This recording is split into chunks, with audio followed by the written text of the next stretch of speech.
If you're feeling worn out, take a moment to rest and let these stories carry you away. They might ease your mind and help you drift into peaceful sleep. For the best experience, wear headphones and let the world fade for a while.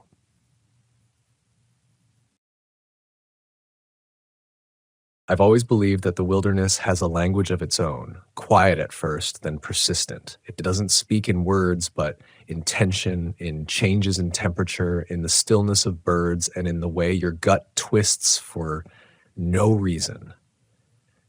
You learn to read that language when you spend enough time off grid. And if you ignore it, well, I ignored it once. Only once. It started in early September, just before the weather began to turn in northern Arizona. I was traveling solo in my '89 Volkswagen Westphalia, sky blue, rust nibbling the edges, but solid where it mattered. She'd carried me through blizzards in Utah and thunderstorms in the Smokies. My home, my cocoon. Everything I owned was inside her. A hand-crank espresso machine, my father's old hatchet, the journal I'd been keeping for 7 years, and a faded sleeping bag that still smelled faintly like the Oregon coast. I wasn't looking for anything extraordinary that day, just a place to rest, make a fire, cook some lentils. I'd been driving for 9 hours, and the static silence of Highway 180 was starting to gnaw at the edges of my mind. No music, no radio, just the low hum of the engine and the endless pines blurring past. I pulled into a remote stretch near Kendrick Park. It wasn't an official campground, just a clearing tucked far enough from the road that I couldn't hear passing cars. That's how I liked it, quiet, private, disconnected. I parked, stepped out, stretched my back until it cracked. A crow flapped overhead, letting out a sound that was too guttural to be natural. But I shrugged it off. Arizona birds were weird. As night fell, the cold came quickly, dry and sharp. I lit a small fire, heated up my meal, and scribbled into my journal, the usual routine. But something felt off. The fire didn't burn the way it usually did. The wood hissed even though it was dry, like it didn't want to catch. The air felt heavier. Still, the trees didn't move. Not even the high branches. No rustling, no night insects, just nothing. Then, just as I started to close my journal, I heard it. Not loud, not even close, but definite. A knock. One single knock. Hollow, like wood on wood. Or maybe bone. I turned my head slowly toward the direction it came from, about 50 yards beyond the tree line. Darkness. Not even the moon could pierce through those trees. I stayed completely still, listening. Nothing. I exhaled, long and quiet, and stood to douse the fire. But before I could reach for the water canister, knock, knock. Two this time. Closer. Now I was frozen. I didn't want to jump to conclusions. I'd camped all over the U.S., from Maine to Montana. You hear things, animals, wind, trees settling. But this wasn't that. It was patterned, purposeful. And then something occurred to me. Something that made my stomach drop. There was no echo. In a place like this, with trees and rock and open ground, sound bounces. Even a twig snap will give you a sense of depth. But these knocks, they were flat. Like they absorbed the space around them. I reached into the van slowly and pulled out my flashlight, clicked it on, scanned the trees. Nothing, just black bark and the gnarled shadows of limbs twisting toward the stars. I told myself to breathe.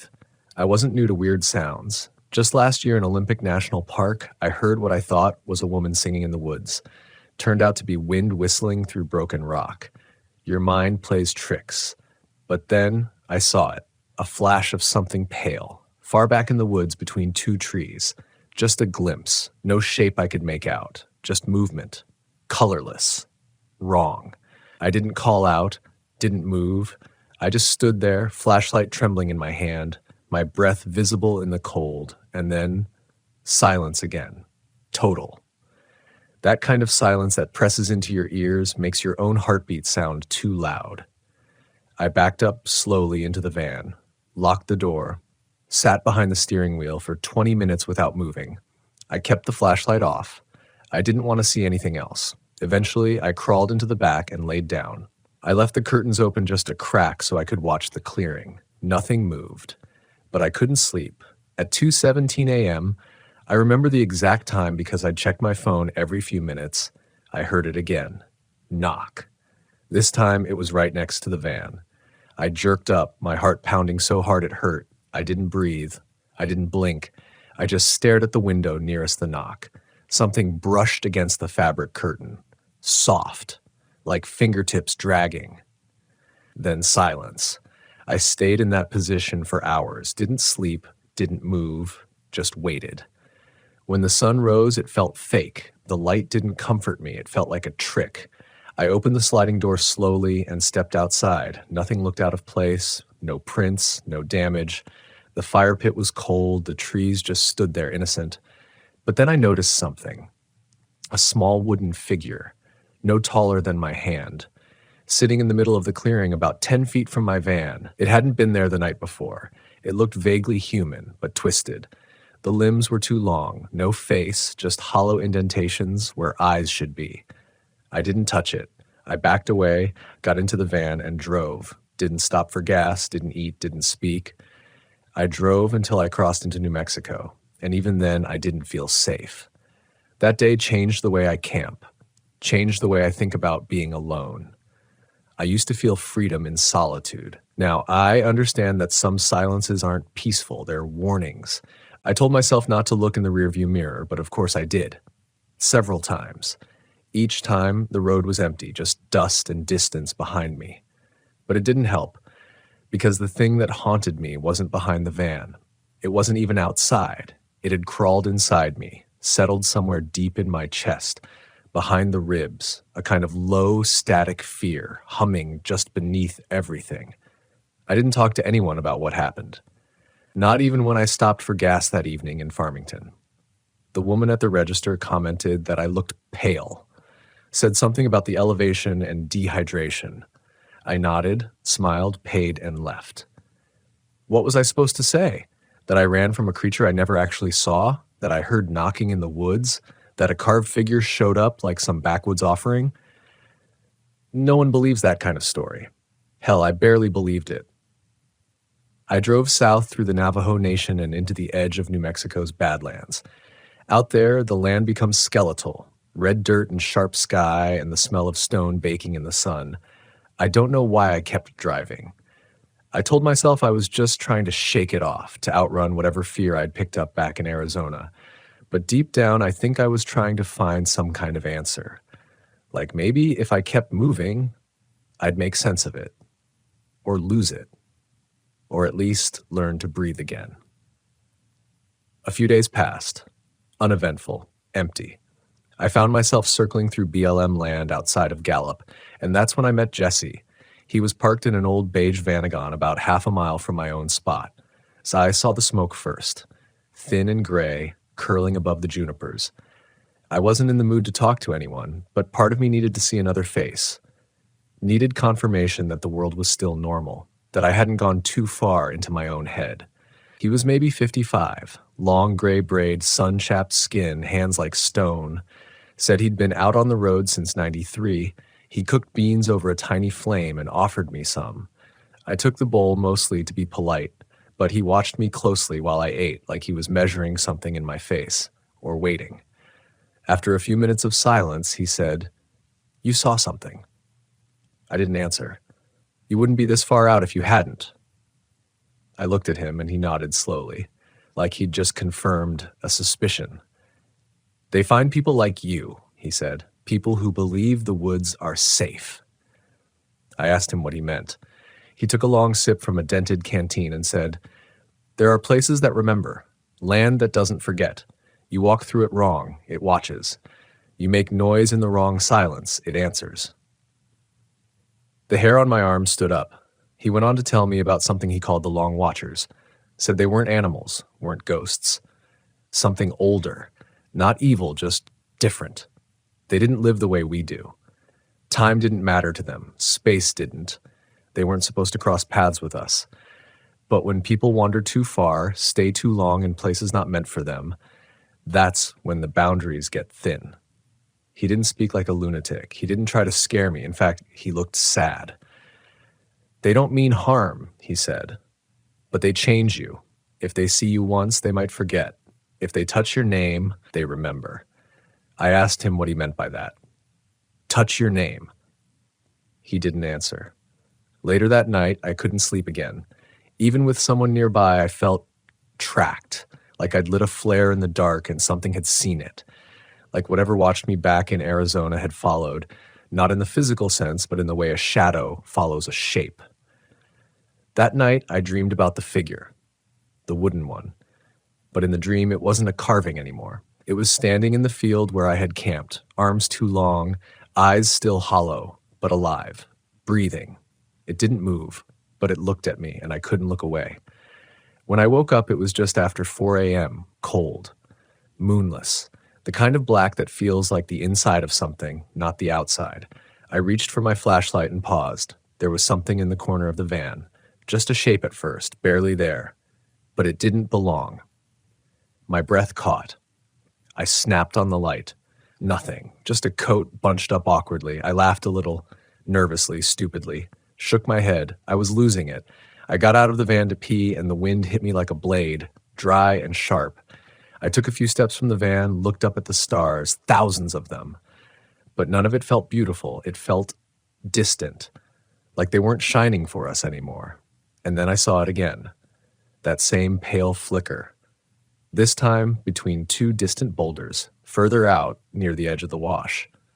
I stood dead still staring. It didn't move. It just was. Like the shape of something that hadn't finished becoming, or had forgotten how. I backed slowly to the van, never turning my back, slammed the door, locked it, didn't sleep, didn't breathe right until the sky began to bleed pink over the horizon. When I stepped outside at dawn, Jesse's van was gone. No tracks, no sign he'd ever been there. Just a spot of flattened grass and the faint scent of sage smoke, still lingering. I didn't move for a long time. I just stood there, staring at the empty patch where Jesse's van had been.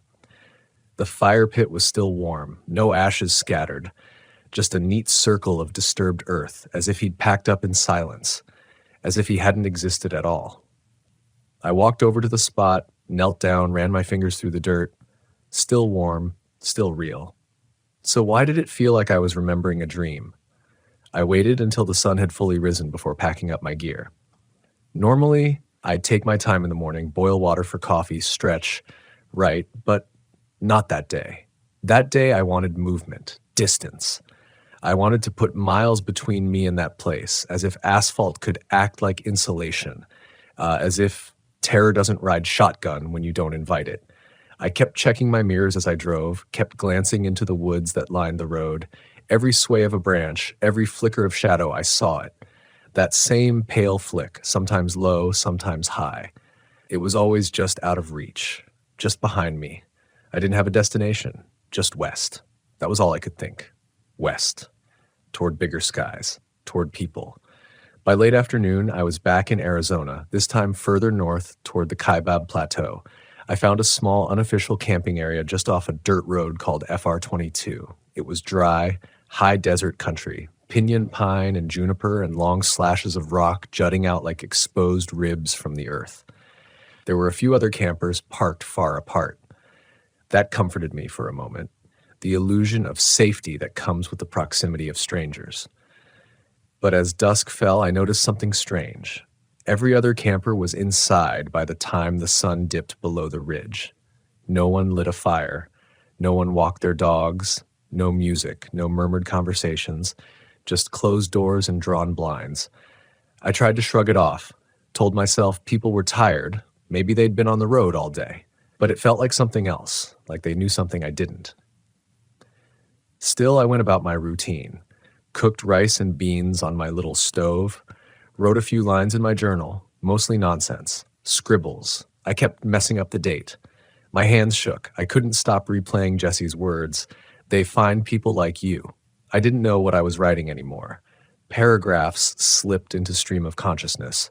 Words began to unravel. Don't look into the trees when they're breathing. Don't look, don't look, don't let them touch your name. That's what I'd written. I don't remember writing it. At some point, I closed the journal and lay back in the van, eyes wide, listening. No wind, no night birds, just that thick silence pressing against the glass, and then the smell. It hit so suddenly I almost gagged. Wet copper, like rusted metal and moldy leaves. It filled the van without warning, not strong enough to be sewage, not skunk. Worse, it didn't make sense. I stepped outside. The air was clean, no smell. But inside, it lingered. Thick, clinging, oily. I checked the vents, the stove, even under the sink. Nothing.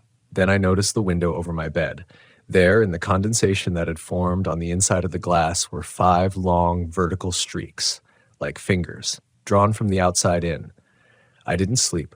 I just sat in the driver's seat, engine idling, hands gripping the wheel until sunrise. That morning, I tried to talk to the other campers. I walked toward a neighboring RV, an older model with Colorado plates, knocked gently, waited. The blinds didn't move. I knocked again. Finally, the door cracked open. A woman in her 60s peeked out.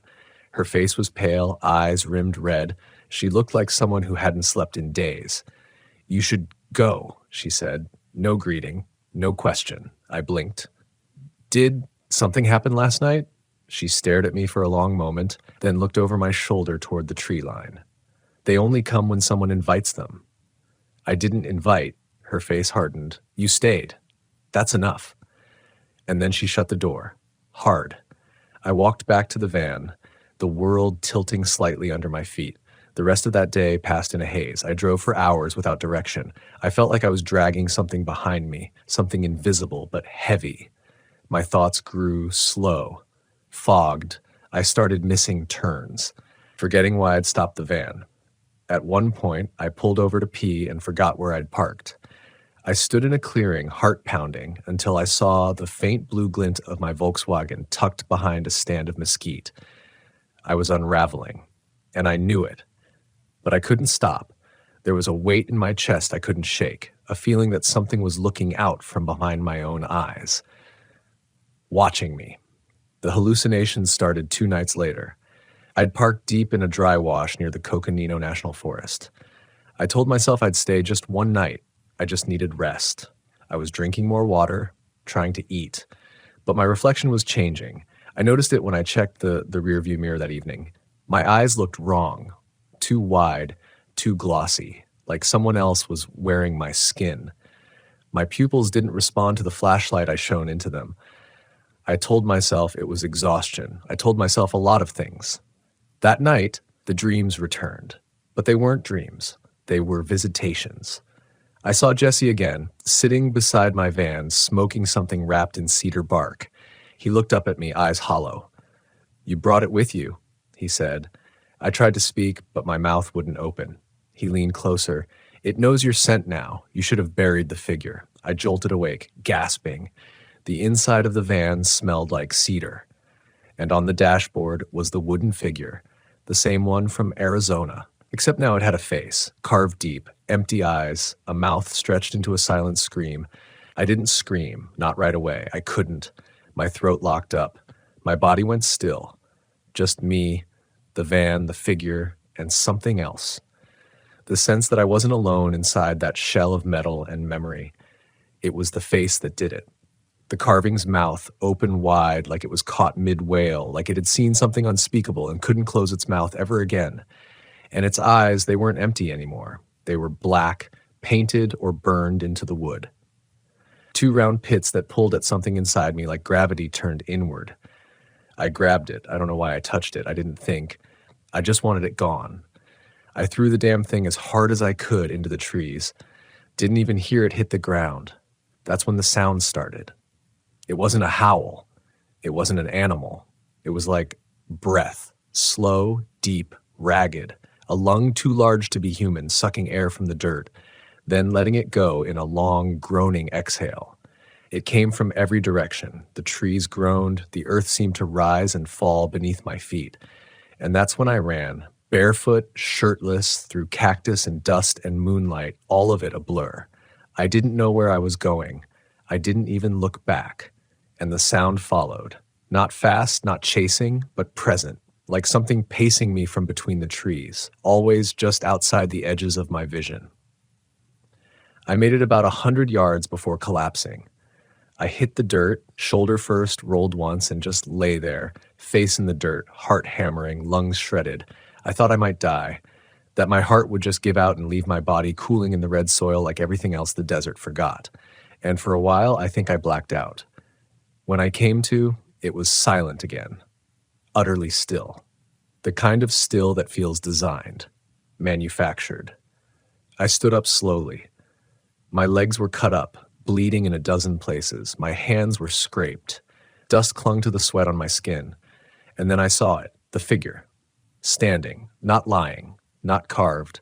Standing maybe 50 feet away, in a wash of blue moonlight, half hidden behind a cluster of scrub. Its body was long, disjointed, human, but not. Too tall, too narrow. Limbs bent at angles that didn't make sense, like someone had redrawn the rules of anatomy with shaking hands. It didn't move, didn't even breathe. But it was watching me. I could feel it. Not curiosity, not hunger, just possession, like I was already claimed. My body acted before my brain did.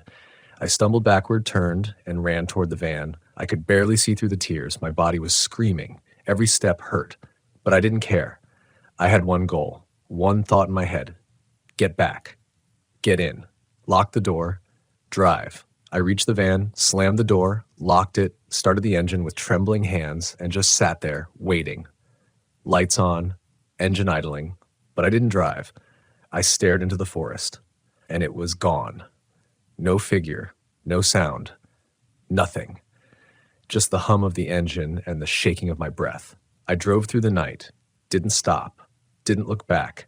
I reached a motel just outside Sedona as the sun rose, an old roadside thing with flickering neon and cracked pavement. I booked a room for 2 nights, parked the van where I could see it from the window, closed all the curtains, took a shower so hot it burned, and then I just stood there, in front of the mirror, looking at myself, but I didn't look right. My skin looked sallow, off color, like something just beneath the surface was pressing up against it, trying to get out. And my eyes, I don't know how to explain it. They weren't mine anymore. They were too still, like they were watching me. I didn't sleep that night or the next.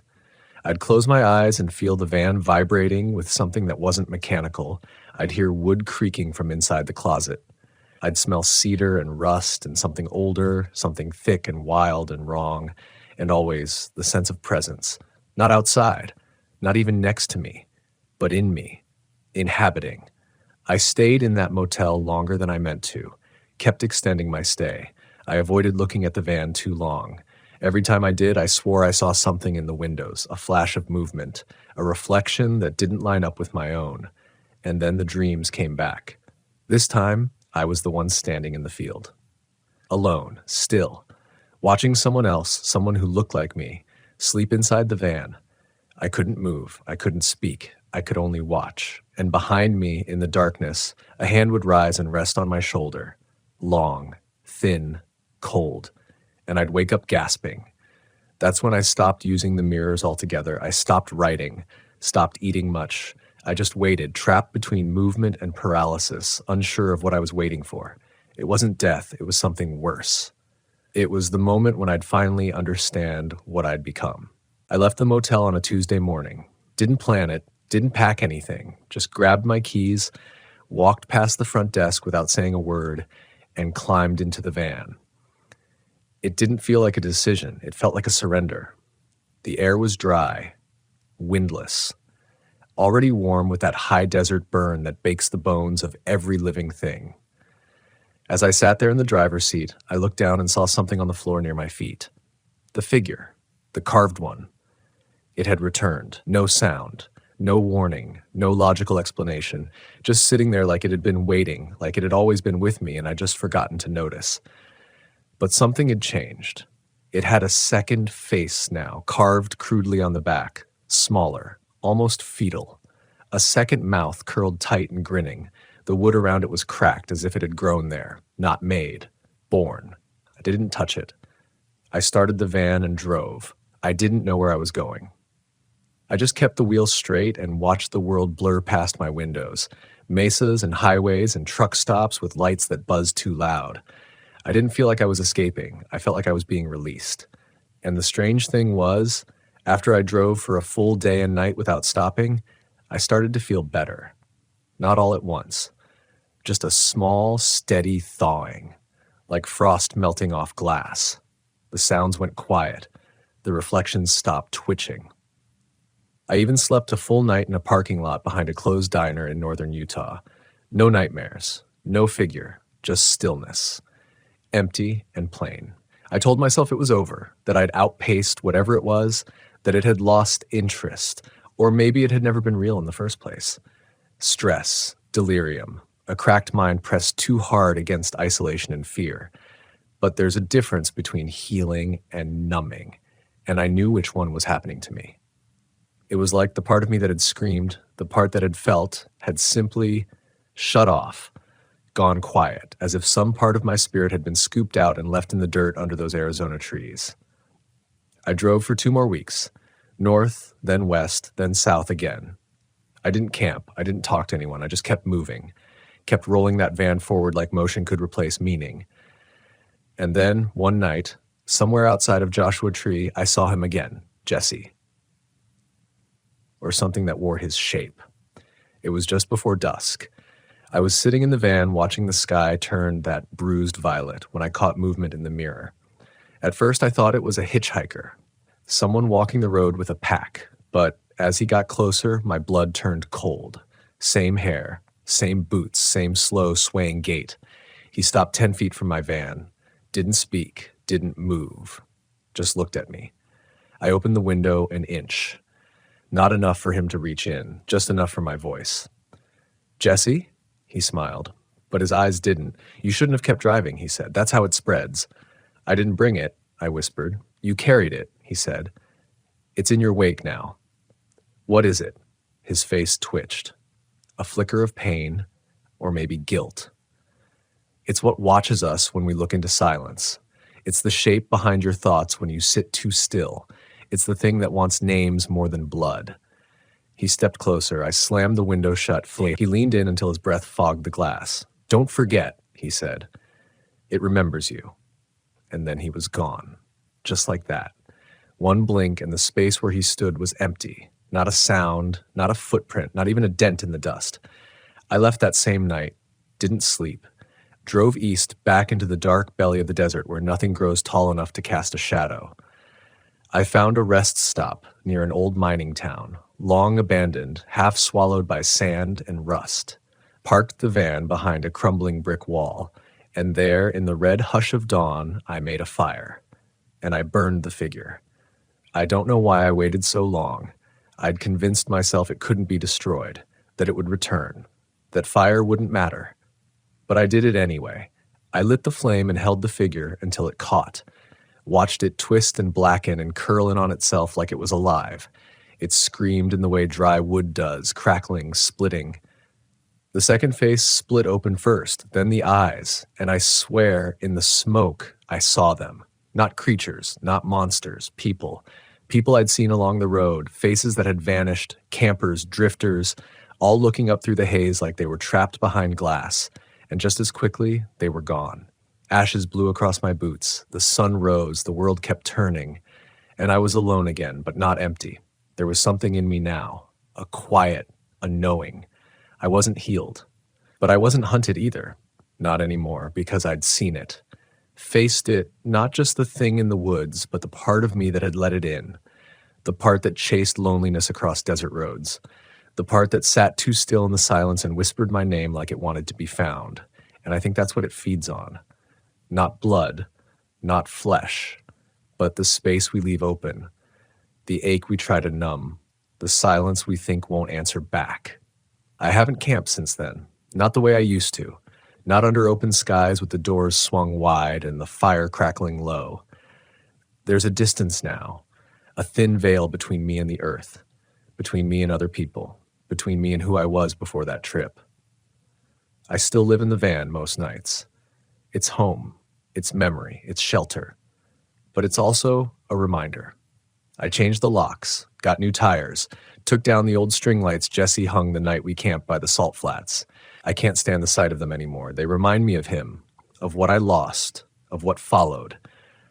Sometimes I still feel it, at rest stops, in deep woods, in the middle of nowhere when the wind goes quiet and the sky folds in, not a presence, not an attack, just a sense, a pull, like something's brushing the edges of the world, waiting for another crack in someone else's life to slip through.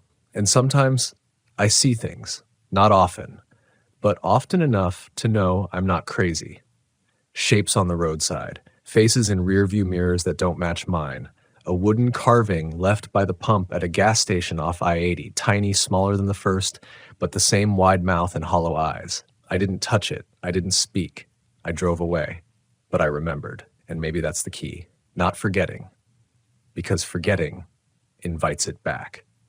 So I remember every smell, every breath of wind that didn't match the weather. Every moment I looked into the trees and felt like the trees were looking back. There's a reason these stories don't get told. There's a reason most people who experience something like this go quiet. It's not shame, it's not disbelief, it's protection. Because telling the story, really telling it, means you have to open the memory. You have to crack it wide and let it breathe. And when you do that, something always listens. But I'm telling it anyway, because some of you, you've seen it too. Maybe not the same shape, maybe not the same desert, but you felt it. The sudden stillness in the forest when everything alive seems to hold its breath. The rhythmic knocking on your van door when you're sure no one's there. The way your reflection lags a half second behind your movement. You've felt it, and you've doubted yourself. And maybe that doubt is what keeps you safe. Maybe belief invites it closer. But if that's true, then why am I still here? Because belief isn't weakness, it's preparation. Knowing something's real doesn't make you crazy, it makes you ready. So if you ever find yourself parked on some back road just off a forgotten trail, if you step out and smell what wood smoke when there's no fire, if you see footprints circling your van in the morning when no one else was camped nearby, don't ignore it. Don't laugh it off. And for the love of God, don't take anything with you, especially if it's carved, especially if it has eyes. This country is full of cracks, little spaces where things slip through. Not aliens, not cryptids, not ghosts, something else, something old, something that doesn't need to be seen to exist, something that waits for attention, for emotion, for people like us who stare a little too long into the woods. I used to think of camping as escape. Now I think of it as a conversation between you and the land, between you and your fear, between you and whatever else might be out there, watching, waiting, wondering if you'll notice. I still travel, still park in strange places, but I do it differently now, with ritual, with awareness, with respect. Because when I close my eyes at night in some remote corner of America, wrapped in the shell of this old Volkswagen that once felt invincible, I don't pray for safety. I don't wish for peace. I just whisper, I remember. And then I listen to the wind, to the silence, to the space behind my thoughts. And most nights that's enough. But some nights I hear footsteps in the gravel, a knock on the sliding door, a shape in the mirror that doesn't quite belong. And on those nights, I don't run, I don't scream. I just sit still, heart pounding, hands steady, and let it pass. Because some things you survive, and some things you carry. Before we dive into the next exciting story, drop a comment below and let me know, what time is it where you're watching from? I'm curious to see where everyone's tuning in from around the world. I should have turned around the moment I passed the second carcass. It was a raccoon this time, bloated, belly to the sky, eyes picked clean. The first had been a deer, laid out just off the 2-lane road I'd been crawling up since early afternoon. The Smokies were mist-wrapped and hushed in that eerie, reverent way they get before nightfall. I told myself that wildlife dies all the time, that it wasn't an omen, that I wasn't being watched. But some part of me, the part that still gets cold behind the neck when the woods go silent, knew better.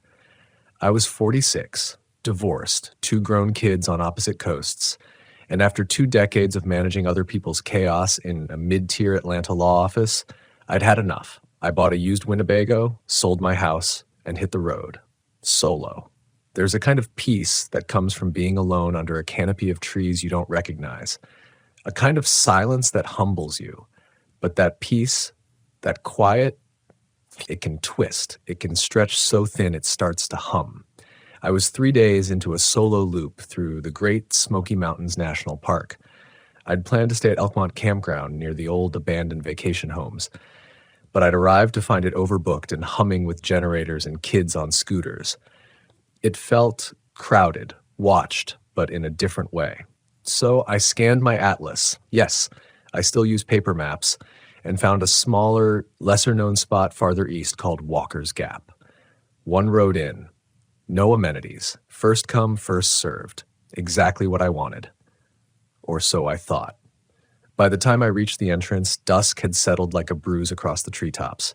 The forest felt heavier here, as if the trunks leaned in just a little too much, their branches knitted tight overhead. My cell signal had dropped miles ago, but that didn't scare me. Not yet. I parked in the back loop, the farthest sight from the road. No other campers, just me, the trees, and the slow creak of cooling metal as I turned off the engine. I should have felt victorious, free. Instead, I felt the way you do when you think you've forgotten something important, that hollow throb behind the ribs, like the forest was holding its breath. That night, I made a fire and warmed some stew. I watched the flames lick up through the wet wood, listened to the distant chirr of cicadas. When the wind shifted, I smelled something sharp, not smoke, not pine, sweet, too sweet, like rot hidden under sugar. I chalked it up to decay. The forest floor has its own rhythm, and I was just a visitor. I shut off the lights and went inside. Sleep didn't come easily. The RV, for all its size, creaks and shifts like an old ship. Every gust of wind sets it murmuring. I lay in the dark, eyes open, ears straining. Around midnight, I heard something brush the side paneling, a soft, deliberate scrape. Then again and again, low, slow, like fingers dragging. I told myself it was a branch, a raccoon. My mind reeled through the rational, but my gut clenched.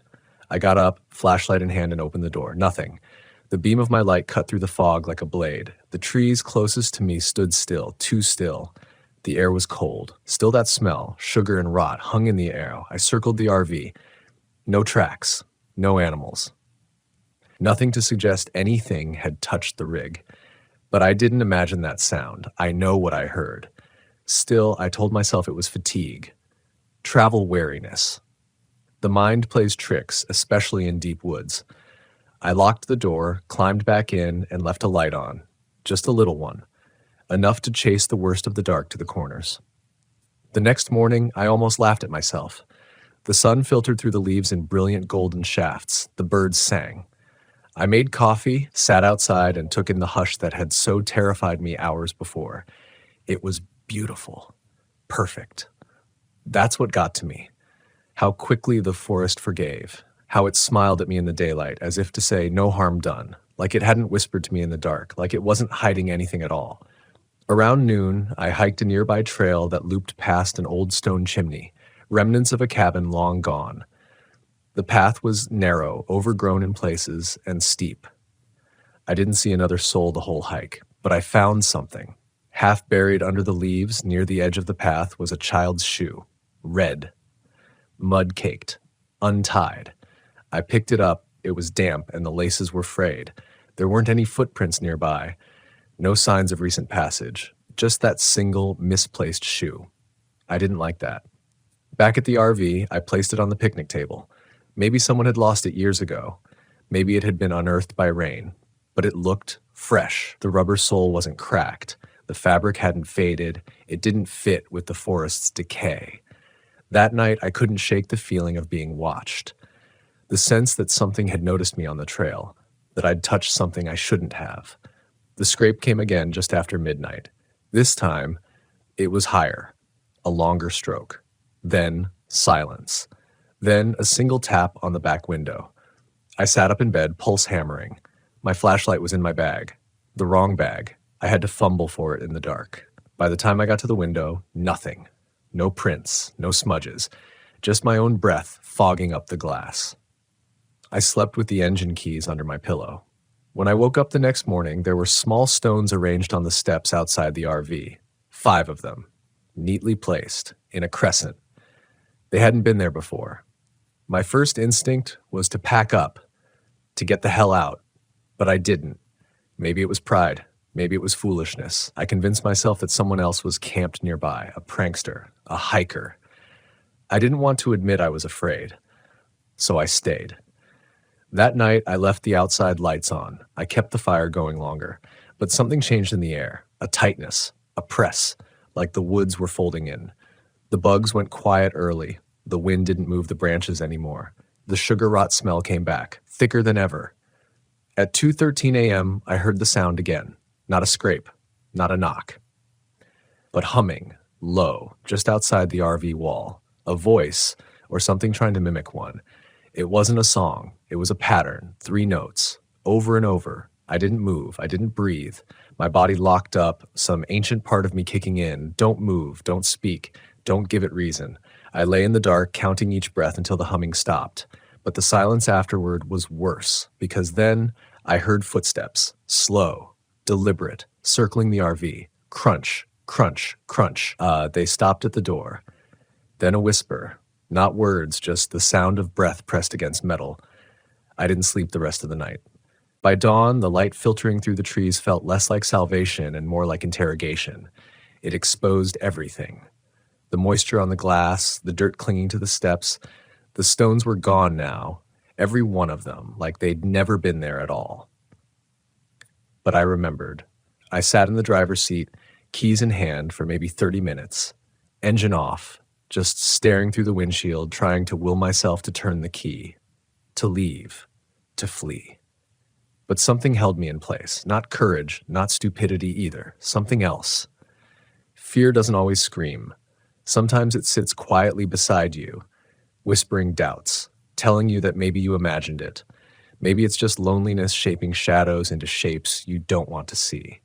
I kept the RV parked. Instead, I got out, boots crunching into the damp gravel, and started circling the perimeter. I looked for signs, tracks, scratches, anything. But the ground was untouched, as if whatever had been there floated instead of walked, as if the woods themselves had swallowed all evidence. Then I saw it, not near the RV, but farther off, maybe 20 yards into the trees.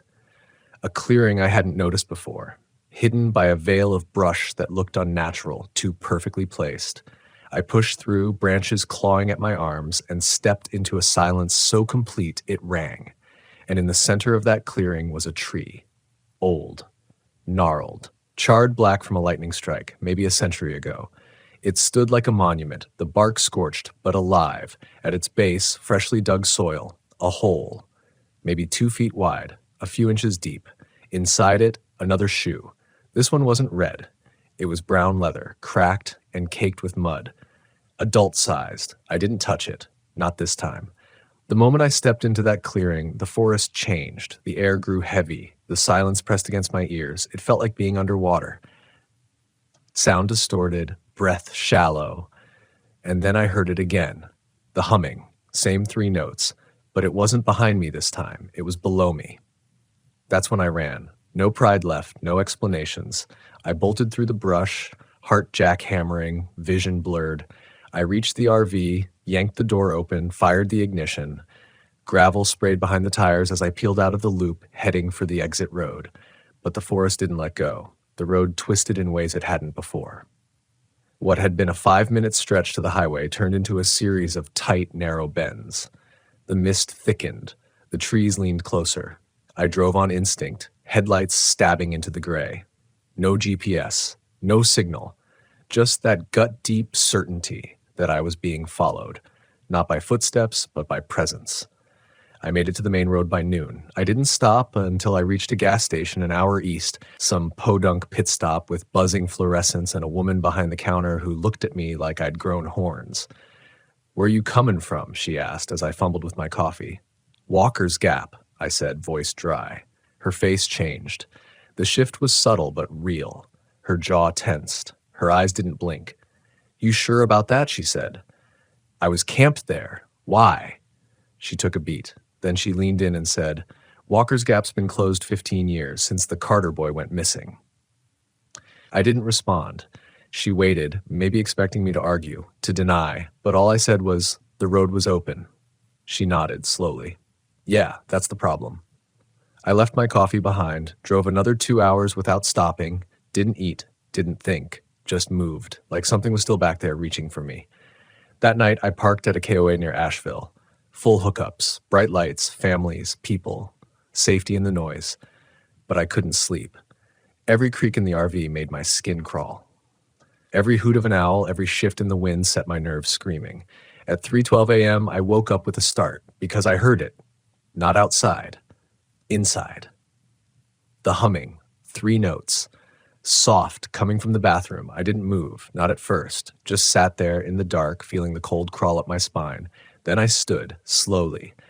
Stepped across the tiny floor of the RV, opened the bathroom door with shaking hands, empty. But on the counter, the brown shoe, caked in dried mud. I nearly collapsed. It shouldn't have been there, couldn't have been there. I'd left it in that cursed clearing. I hadn't even touched it. But it had followed me, or I had brought it with me. I picked it up, finally, not out of bravery, but desperation. I had to understand. It felt heavy, wrong, like it was full of water, though it was dry. There was something scratched into the soul, not letters, numbers. 3 times I'd woken up. I threw it in a dumpster behind the KOA bathrooms, then drove until dawn, slept in a Walmart parking lot, didn't even bother closing the curtains. That was 6 weeks ago. I haven't camped since. I still have the RV, still live in it, but I stay near towns, near people. No more deep woods, no more unmarked clearings. And sometimes, not always, but sometimes, when I turn off the lights at night and everything goes quiet, I hear it. Faint, like a lullaby carried on wind through leaves. 3 notes, over and over. I thought about going back. Not to Walker's Gap, never there, but to Elkmont, or to one of the other safe, populated campgrounds I had passed before. Somewhere with people, with light, with noise. I thought maybe if I retraced my route, maybe if I confronted the thing, whatever it was, I could shake it loose. But that's not how these things work. Some roads once taken don't let you turn back. Some places don't forget you. They notice you, mark you. And when you leave, you don't come out clean. You bring something with you. I started noticing little things first. Flickers in the mirrors. The smell, that same sickly sweet rot, drifting through the vents when no windows were open. Sometimes I'd wake up to find the cabinets wide open or the fridge unplugged. Once, the RV had moved 5 feet in the night, engine cold, brake still set. But what really broke me was the child. It was in Missouri, a different campground. Big, open, family-friendly. Plenty of folks around. I felt safe enough to let myself breathe. Sat by a fire one evening, trying to reclaim something, even just the taste of peace. That's when she appeared. Little girl, maybe 6 years old, blonde hair, dirty knees. She walked straight out of the woods, barefoot, silent, no panic, just calm, deliberate steps toward the edge of the camp. I stood. "Hey," I called gently. "You okay, sweetheart?" She didn't respond, just looked at me, eyes too wide, too still. That's when I saw it, the red shoe, on her left foot, the same one I'd found by the trail back at Walker's Gap. My skin went cold. I moved toward her. Not fast, just careful. "Where's your family?" I asked. "Are you lost?" She blinked, once, then turned and walked back into the trees. I followed. Of course I followed. Branches scraped my arms, thorns tore at my sleeves. I lost sight of her, caught only glimpses of blonde hair through the brush. Then I stepped into a clearing, and I froze. Because it was the same one, the same charred tree, the same sickly soil, that impossible place thousands of miles away, impossibly here again. And at the base of the tree now, 3 holes, all freshly dug, empty, but waiting. That's when I heard it behind me, the humming, 3 notes. I turned, heart locked in my throat. Nothing, no girl, no movement, just silence pressing against my ribs. I ran, didn't look back. Didn't stop until I'd reached the light and laughter of the campground again, where kids played and parents drank beer like the world made sense. But I knew then it wasn't about the place. It was about me. I'd stepped somewhere I shouldn't have, touched something that remembered, and now it followed. Not every night, but often enough to steal rest. The humming, the tapping, the fleeting glimpse of that red shoe in parking lots or rest stops. The feeling of being watched. Not hunted exactly, but claimed. So I stopped traveling, parked outside a friend's property in Tennessee, let the RV grow moss around its tires, bought blackout curtains, stopped using mirrors after dark. I even tried getting help, therapists, pastors, even a paranormal researcher who'd read about similar encounters in Appalachian folklore. She told me some legends say the Smokies hold echoes, not ghosts, not demons, but imprints, memories that seek bodies to carry them.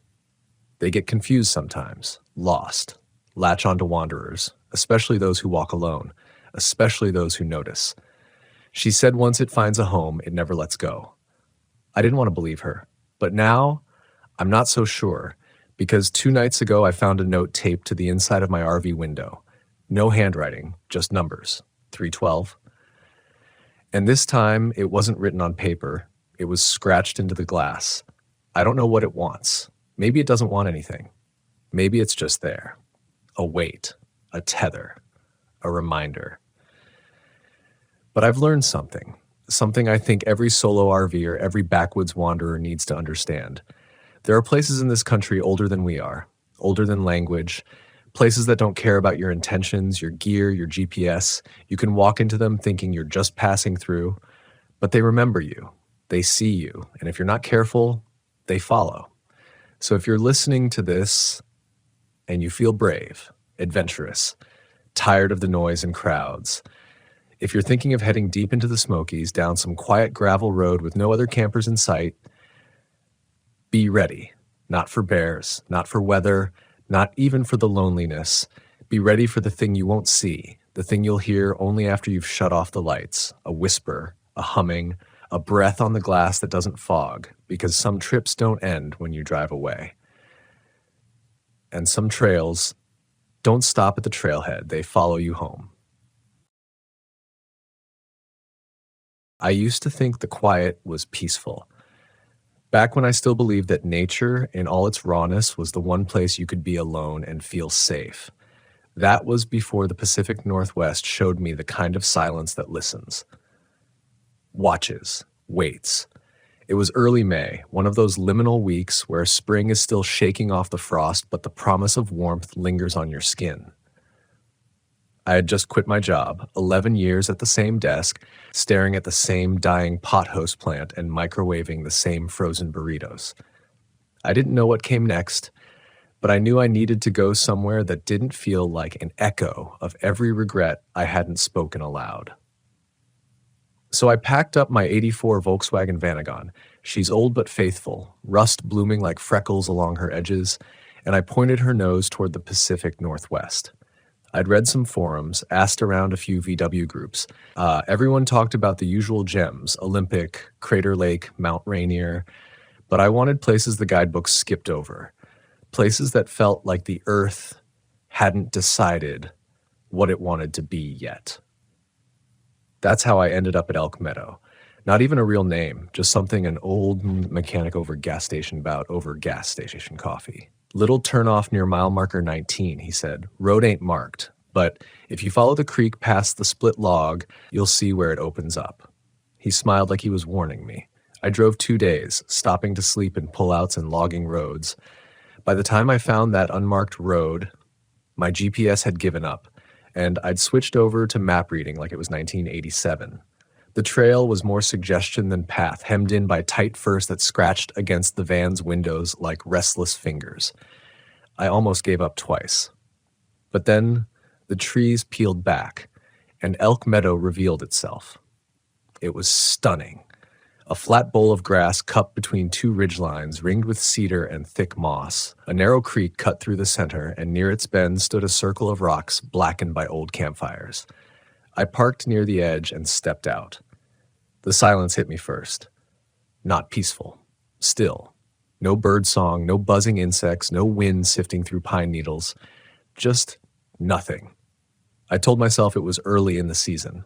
Maybe the animals hadn't returned yet. Maybe the silence was just space. Space to breathe. The first night passed easy enough. I cracked open a can of chili, watched the sun bleed behind the treetops, and let the quiet cradle me. I thought, maybe this was what healing felt like. Leaving everything behind and finding the world unbothered by your absence. I fell asleep with the back hatch open, the night air cool against my skin. I don't remember dreaming, but I remember waking up. It was the sound that did it. Not a branch snapping, not an animal scurrying, a knock. Deliberate, dull, solid. I shot up, heart already punching my ribs. The van's clock glowed 2:47 a.m. I strained, holding my breath. Maybe something had fallen. Maybe it was my mind dragging the tale of a dream into the real. Then another knock, this one sharper, 3 taps, slow. Not against the van, from underneath it. I stayed frozen. There was no light.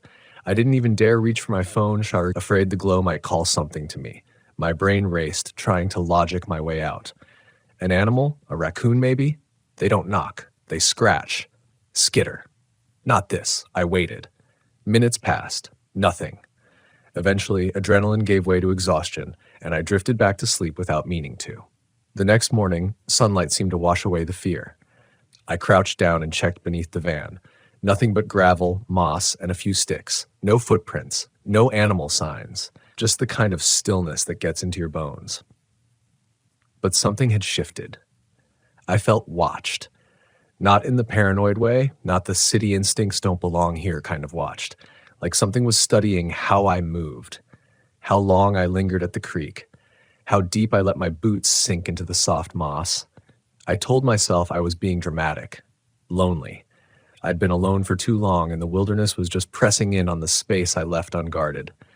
That afternoon, I decided to hike up the southern ridge. It wasn't a trail, just a game path that sloped up toward the trees.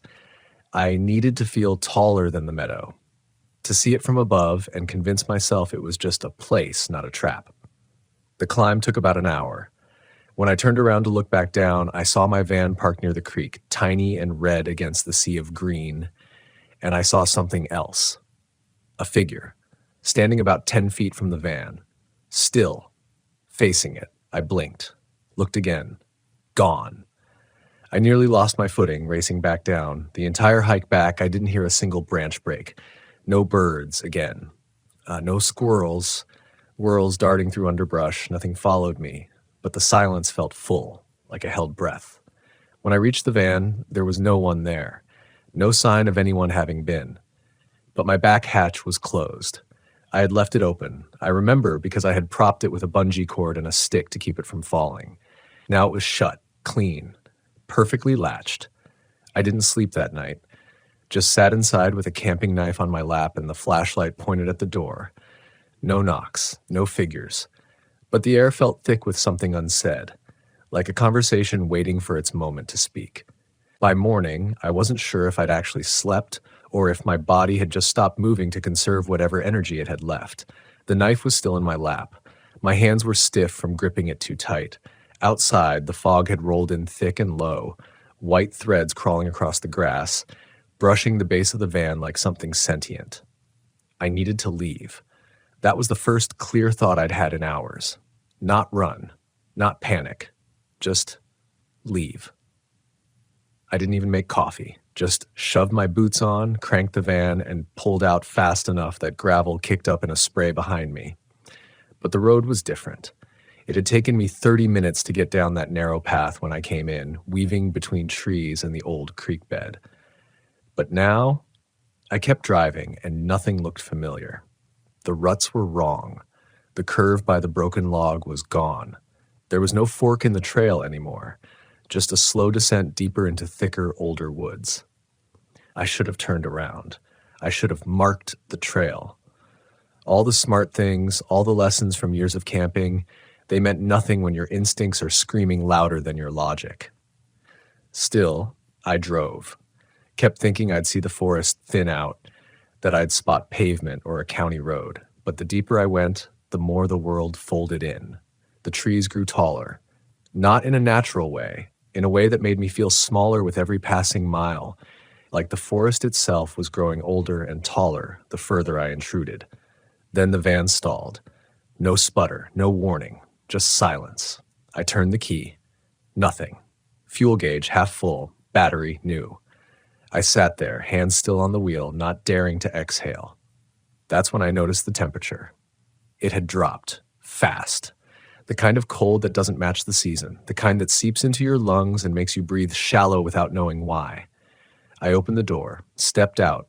My boots sank an inch into the moss. It was too quiet again. Even the fog was gone. No birds, no wind, just absence. And then the smell. It came sudden and thick, like copper and rot, like something dead but not long dead. Something warm enough to still bleed. I gagged, covering my mouth. Then I heard it, a scraping sound. Long, metallic. It came from behind the van. I turned, slow, walked toward the rear. Nothing there. But the back hatch was open again. It had been shut. I remembered latching it myself before I started the engine. Inside the van, my sleeping bag was unrolled, laid out perfectly like someone had tucked it in with intention. On the pillow, something small. I stepped closer, breath catching in my throat. It was a tooth. Human. Not yellowed, not old. Still streaked with red at the root. I stumbled back, the knife already back in my hand, my brain screaming for movement. That's when I saw it again. In the trees, maybe 30 feet out, half hidden behind a wide-bellied cedar. A figure, just standing. No face I could see, just a suggestion of height, a lean outline, and the worst part, its head tilted sideways like it was curious. Not angry, not aggressive, just watching. Like I was the experiment. I didn't scream. I don't think I could. I just got in the van and slammed the door shut, locking it 3 times over. I turned the key. This time the van started. I didn't think. I just drove. Branches clawed the sides as I barreled forward, forcing the van through brush that didn't belong on any road. I didn't care. I hit bumps hard enough to rattle the frame. Heard things scrape underneath that I'd probably regret later. But I didn't stop. Not even when the mirror started vibrating loose or when the trees closed in so tight I had to fold the side mirror in by hand. And then, sunlight, sharp and sudden. I burst out of the tree line and onto gravel. Real road. Marked, maintained. I hit the brakes so hard everything in the van flew forward. I sat there, breathing like I'd just been yanked up from drowning. I looked in the rearview mirror. The forest I'd just come through wasn't there. Just a wall of dense firs. No road, no broken branches, no tire tracks, like it had sealed itself shut. I drove until I hit a town, small, someplace called Index, Washington, just a diner and a gas station. I parked in the lot and went inside, still shaking. An old man behind the counter looked up and smiled. "You came down from the old trail, huh?" I blinked. "You know it?" He nodded. "Used to be a fire road, wasn't supposed to go back there. Floods washed out the way years ago. Nobody clears it anymore." I hesitated. "There's something back there." He met my eyes. Didn't smile this time. "You saw it, didn't you?" That was all he said. Didn't explain, didn't offer comfort. Just brought me a cup of coffee and sat down at the end of the counter, eyes flicking every now and then toward the tree line like he expected something to follow me. I stayed in that town for 2 days. Didn't even sleep in the van. Booked a room at the inn. Checked the locks 3 times each night. And every time I closed my eyes, I saw that figure. Tilting its head. Watching. But here's the part I can't let go of. When I left Index, I went back over my gear. I wanted to toss the sleeping bag, wanted to burn it, honestly. That's when I found the envelope, tucked in the side pocket of my camping pack. No writing, no stamp. Inside, 7 more teeth. Human, fresh. I didn't tell anyone about the teeth. I wish I could say I did. I wish I could say I marched them down to the sheriff's office or demanded answers from the old man in the diner, but I didn't. I zipped them back into the envelope, sealed it shut with shaking hands, and stuffed it deep into the glove compartment. Like maybe if I buried it far enough in the plastic crevice of my van, the truth would stay there too. I kept driving, not away from the forest, though that would have been smart, but deeper into it. Something inside me shifted like a splinter under the skin. The fear had been there, yes, but underneath it was something worse, a curiosity that bordered on compulsion. That thing in the woods had watched me, not attacked, not chased, just studied, left me alive, left me that envelope. I started asking around. Not about teeth or ghosts or whatever the hell I'd just seen, but about campsites, the weird ones, the spots not on the maps. It didn't take long. The Pacific Northwest is full of secrets. It always has been. Every sleepy logging town and moss-choked trailhead has some kind of story. A dog that won't cross a certain bridge, a cabin that people move into and never stay longer than a week, a trail where your compass never points north. Most people laugh when they tell these stories, but some of them, usually the oldest in the room, go quiet. Their mouths say, just a tale, but their eyes say, I remember. That's how I found the second place. A woman named Marla in a coastal town near Yakets told me about it. She ran a thrift store and wore a necklace made from driftwood and a deer antler tip. She only told me after I mentioned the smell, the copper and rot. Her face went pale when I said it. Her voice dropped low. Sand Timber Camp, she said. It's not on the maps anymore. Bureau shut it down in the 90s after a fire, supposedly, but some of us remember it from before that.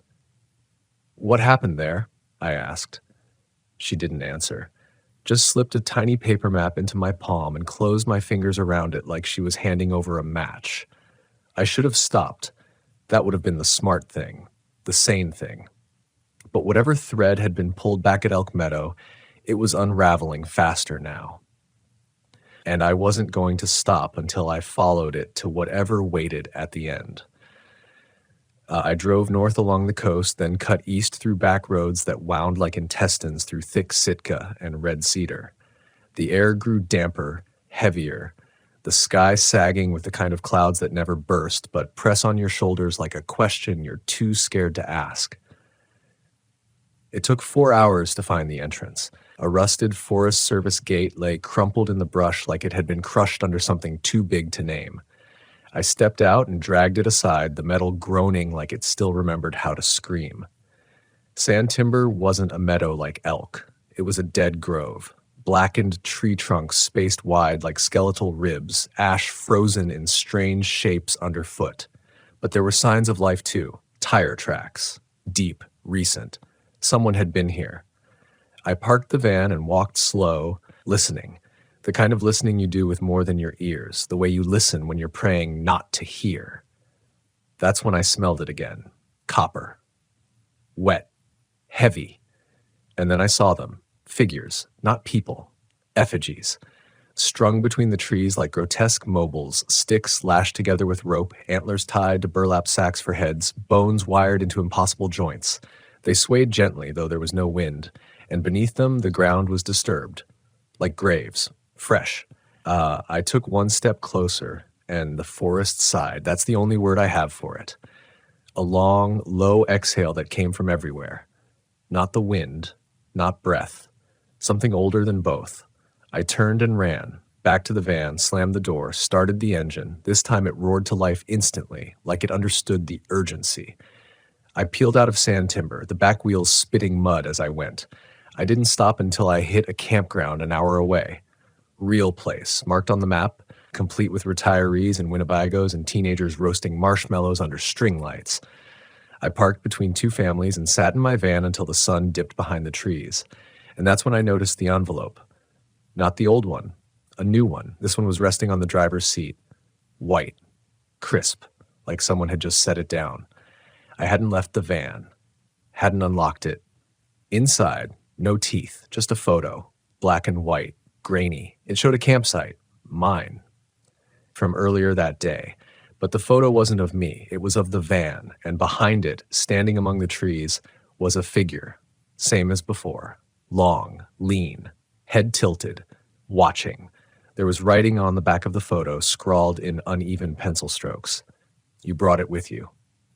That night, I didn't sleep.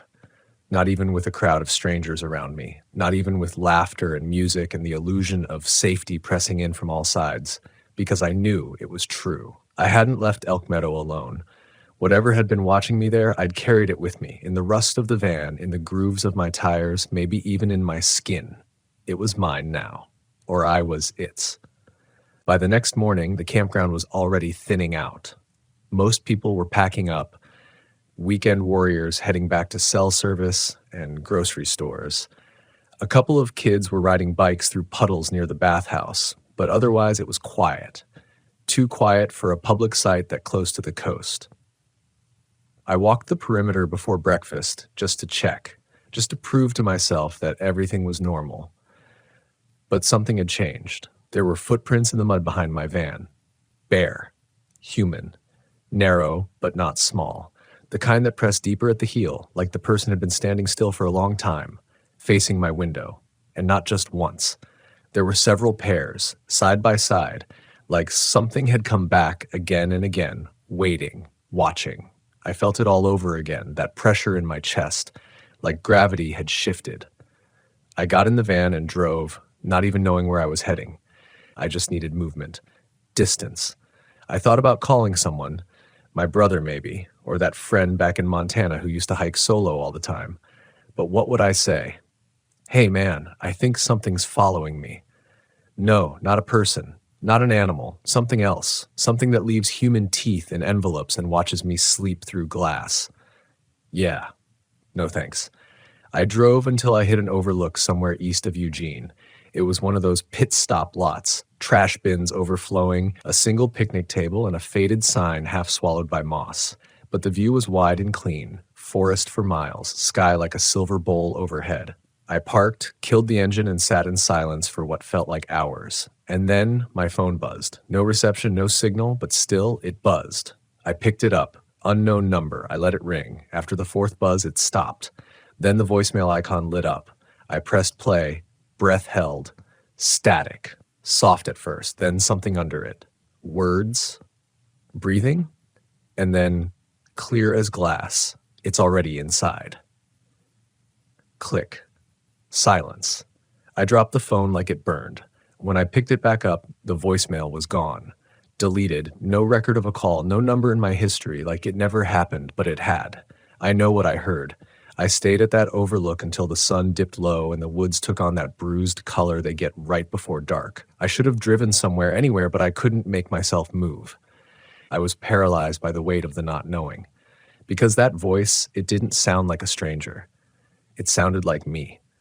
Like my own voice, distorted, like it had been dragged backward through a tunnel. I started thinking in loops. Maybe I'd hallucinated it. Maybe it was some glitch in the cell system. Maybe the pressure of all this, the sleep deprivation, the fear was making me crack. But deep down, I knew. That figure in the woods hadn't followed me. It was me, or becoming me. Every night since Elk Meadow, my dreams had been changing. Not nightmares, something worse. Memories, but not mine. Places I've never been, sounds I've never heard, the long groan of frozen wood, the breath of soil opening beneath bare feet, and faces, not people, shapes of people, lacking details, like something trying to remember what human looked like and getting just close enough to be wrong. I started to notice small things in my reflection, shadows that didn't move quite right, a tilt of my head I didn't recognize, eyes that lingered on themselves too long in the mirror. One night, I caught myself whispering something as I fell asleep. A phrase. 4 words. I wasn't thinking them. They were just there. It wants to learn. The next site I went to wasn't by accident. I sought it out. It was a place I'd heard whispered about in the hiking subreddit I followed, a lost campground called Widow's Pass, supposedly decommissioned after a series of disappearances in the 70s. Most people thought it was a joke, an urban legend. But one post stuck with me. It was buried in the comments of a trail review. The user said, "You only find it if it wants you to. You won't see it on the way in. You'll see it behind you." That was enough. I traced the general location, somewhere in the Gifford-Pinchot National Forest, deep, remote, untouched in places since before roads. I knew the risk. I knew I was chasing something that didn't want to be understood. But I had to know. Had to finish this. I drove in on a Tuesday. No other campers, no cars at any trailhead. The deeper I went, the more the land felt peeled back, like something had stripped away time itself. At dusk, I stopped to eat. When I turned around, there it was. Not a building, not a sign, just a clearing. 3 fire pits in a triangle, rotting picnic tables, a swing hanging from a Douglas fir, swaying without breeze. Widow's Pass. I pulled in and parked dead center, didn't unpack, didn't eat again. I sat in the driver's seat and waited, and then, just after midnight, It arrived. Not with a sound, not with a scream, just a shift, like the van was no longer parked on Earth, but floating in something thicker than gravity. Shapes moved outside. Dozens, maybe more. Not walking, not crawling, studying, mimicking. I saw one up close. It pressed its face to the glass of my driver's window. Human, almost. Eyes too wide, mouth stitched into a shape that didn't belong, and when it moved, it didn't blink. It tilted its head, just like before. Only this time, I tilted back. Not because I meant to, because something inside me responded. I don't know how long I stayed like that. When I woke, it was morning. The clearing was empty. But etched into the condensation on the inside of my windshield was one word. Not scratched, written in the fog. Soon. After Widow's Pass, I didn't drive for 2 days, not because I was resting, not because I needed to think. I simply couldn't. The van was fine, no mechanical issues. The road behind me was open, the trees swayed with the same old indifference, but something had shifted inside me. My hands wouldn't reach for the key. My foot wouldn't move to the pedal. Every time I tried, this sick, molasses-thick weight pressed down on my chest. It wasn't panic. It was acceptance. The kind that creeps in when you realize running isn't going to save you. Because the truth I hadn't said out loud, not even to myself, was this. It had never been about the places, not Elk Meadow, not Sand Timber, not Widow's Pass. It was about me. Something had changed in me, the way a stream changes direction after enough time cuts through the rock. My thoughts didn't feel like mine anymore. My instincts didn't either. My dreams were worse now. No longer just memories or whispers. They were instructions. I started writing things down in the middle of the night without realizing it. Scraps of bark, receipts, napkins, anything I could find. I'd wake up and see symbols I couldn't read, drawn in my own handwriting. Spirals nested in triangles. Circles marked with a single vertical cut. One morning, I found a word scrawled over and over again on the inside of the windshield, written backwards so I could only read it in the mirror. Remember. But I didn't forget. I never had. That's what scared me most. I remembered it all. Every night, every whisper, every figure outside the van. Every time the air around me shifted and I knew I was no longer alone. And not once had I forgotten. So why the word? Who or what was it meant for? That night, I left Widow's Pass. I didn't decide to. My hands moved and my feet followed, and the engine roared like it had been waiting. I drove without GPS. No map, no plan. Just the pull of something deeper than logic. I ended up at a place I hadn't seen on any forum, hadn't been told about in any diner or Reddit comment thread. A spot that didn't look like a campground at all. No fire rings, no picnic tables. Just a single road ending at the edge of a lake, so still it looked like glass. The trees around it were dead, not fallen, not burned, just hollowed. Like they'd been emptied from the inside. And across the water on the opposite bank stood a wall of trees so black they swallowed light. That's where I knew it was, where they were. I stayed in the van for hours, engine idling. But eventually I stepped out, not because I was brave, because the silence called me. I walked to the lake's edge. The water didn't move. Not a ripple. Not even when I threw a rock. And then I saw it, my reflection. Only it wasn't right. The van behind me was there, the trees, the water, but not me. The face staring back wasn't mine. It was stretched, thinner. The mouth hung just a little too open, the eyes too wide and wrong. Not just dark, reflective, like twin mirrors. I blinked. It didn't. I tilted my head. It stayed still. I smiled. It grinned. And then, slowly, it raised its hand, pressed a finger to its lips. Shh! I stumbled backward. The surface shattered, just once, like something massive had moved beneath the water. And the image was gone. But the silence remained, heavier than ever. That night, I set up a recorder in the van, just an old audio app. I pressed record and left it running while I slept. In the morning, I listened. At first, nothing. Just my breathing. The rustle of wind outside. Then, at 2:13 a.m., the breathing changed. Slower, louder, not mine. Something moved outside the van, a scraping, slow, measured. Then, a whisper. Clear as day. Let me try. I dropped the phone, broke the screen, but the recording saved. I still have it. And even now, after hearing it 100 times, I can't decide what chills me more, that the voice came from outside the van or that it sounded like me. By now, people had started to notice. I wasn't posting pictures like I used to, wasn't replying to texts. My brother left me a voicemail, his voice tight. Man, just tell me where you are, all right? You sound off lately. I didn't call back. What was I supposed to say? Hey, sorry I missed your call. I've been busy being watched by a forest ghost version of myself who may or may not be trying to replace me. Not exactly Sunday brunch conversation, but I missed people, missed connection. And in a twisted way, that's what made it worse. Because the more isolated I became, the more it moved in, the more of me it took. I started catching myself saying things I didn't remember thinking, waking up in different clothes. One night I found my boots soaking wet, caked with lake silt. I hadn't left the van. Had I?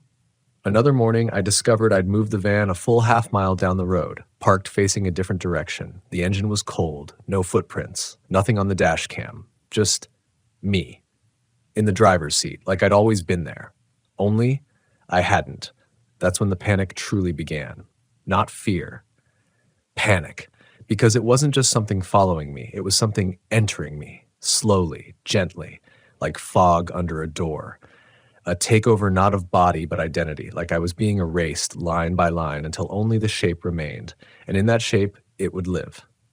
It happened 2 nights later, the thing I'd been fearing, or maybe the thing I'd been moving toward all along. I woke up in the middle of the night with the engine running.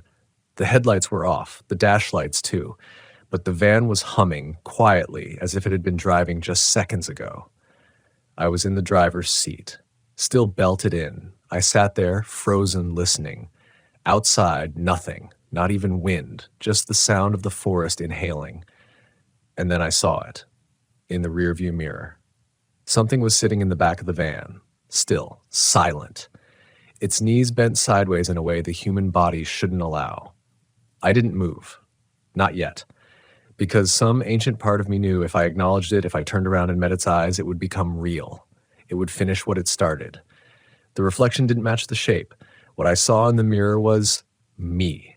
Not twisted, not broken, just me, my face, my expression, but not my eyes. Those were too black, too still. And they didn't blink. I stared into that mirror until tears blurred the glass. Then a voice right behind my ear, soft, identical to mine. Let me drive now. I spun. Nothing there. The van was empty. I jumped out so fast I left the door swinging open, stumbled into the woods. Branches slapped my face. Roots caught my feet. I didn't care. I had to get away from that thing, from myself. But no matter how far I ran, I could still feel it behind me. That presence, that shadow. The woods around me had shifted. No longer trees, no longer paths, just walls of black. I screamed, not for help, for clarity, for anything. And something answered. Not in words, not in sound, but in memory. Mine and not mine. Flashes. Me, as a child, watching fog roll in over the Columbia River. Me, crouched beneath a burnt-out bridge in Idaho, eyes shut, feeling the ground breathe. Me, standing in a mirror, touching my reflection and watching it smile first. Then, darkness. Silence. And one overwhelming thought. You invited this. I don't remember getting back to the van, but when I came to, I was there again, parked. The sun was up. My hands were on the steering wheel, knuckles white. The rearview mirror had been ripped off and placed on the dashboard facing up. A message was etched into the glass, let go. That was when I realized something horrifying. This wasn't possession, it was permission, and I'd given it. Somewhere between Elk Meadow and here, between fear and fascination, I'd let it in. Maybe not all at once, but gradually, like easing into cold water. The moment I chose to chase the unknown, to pursue places not found on maps or forums, I became an open door. And now it was inside. Not a spirit, not a ghost, something older, wiser, something that wears us like clothes, and it had found a perfect fit. Me. My van, my face, my curiosity. I had one choice like the frog. I had one choice left, not to fight it. That door had long been opened, but to trap it, bury it in the same way it had tried to bury me. I drove.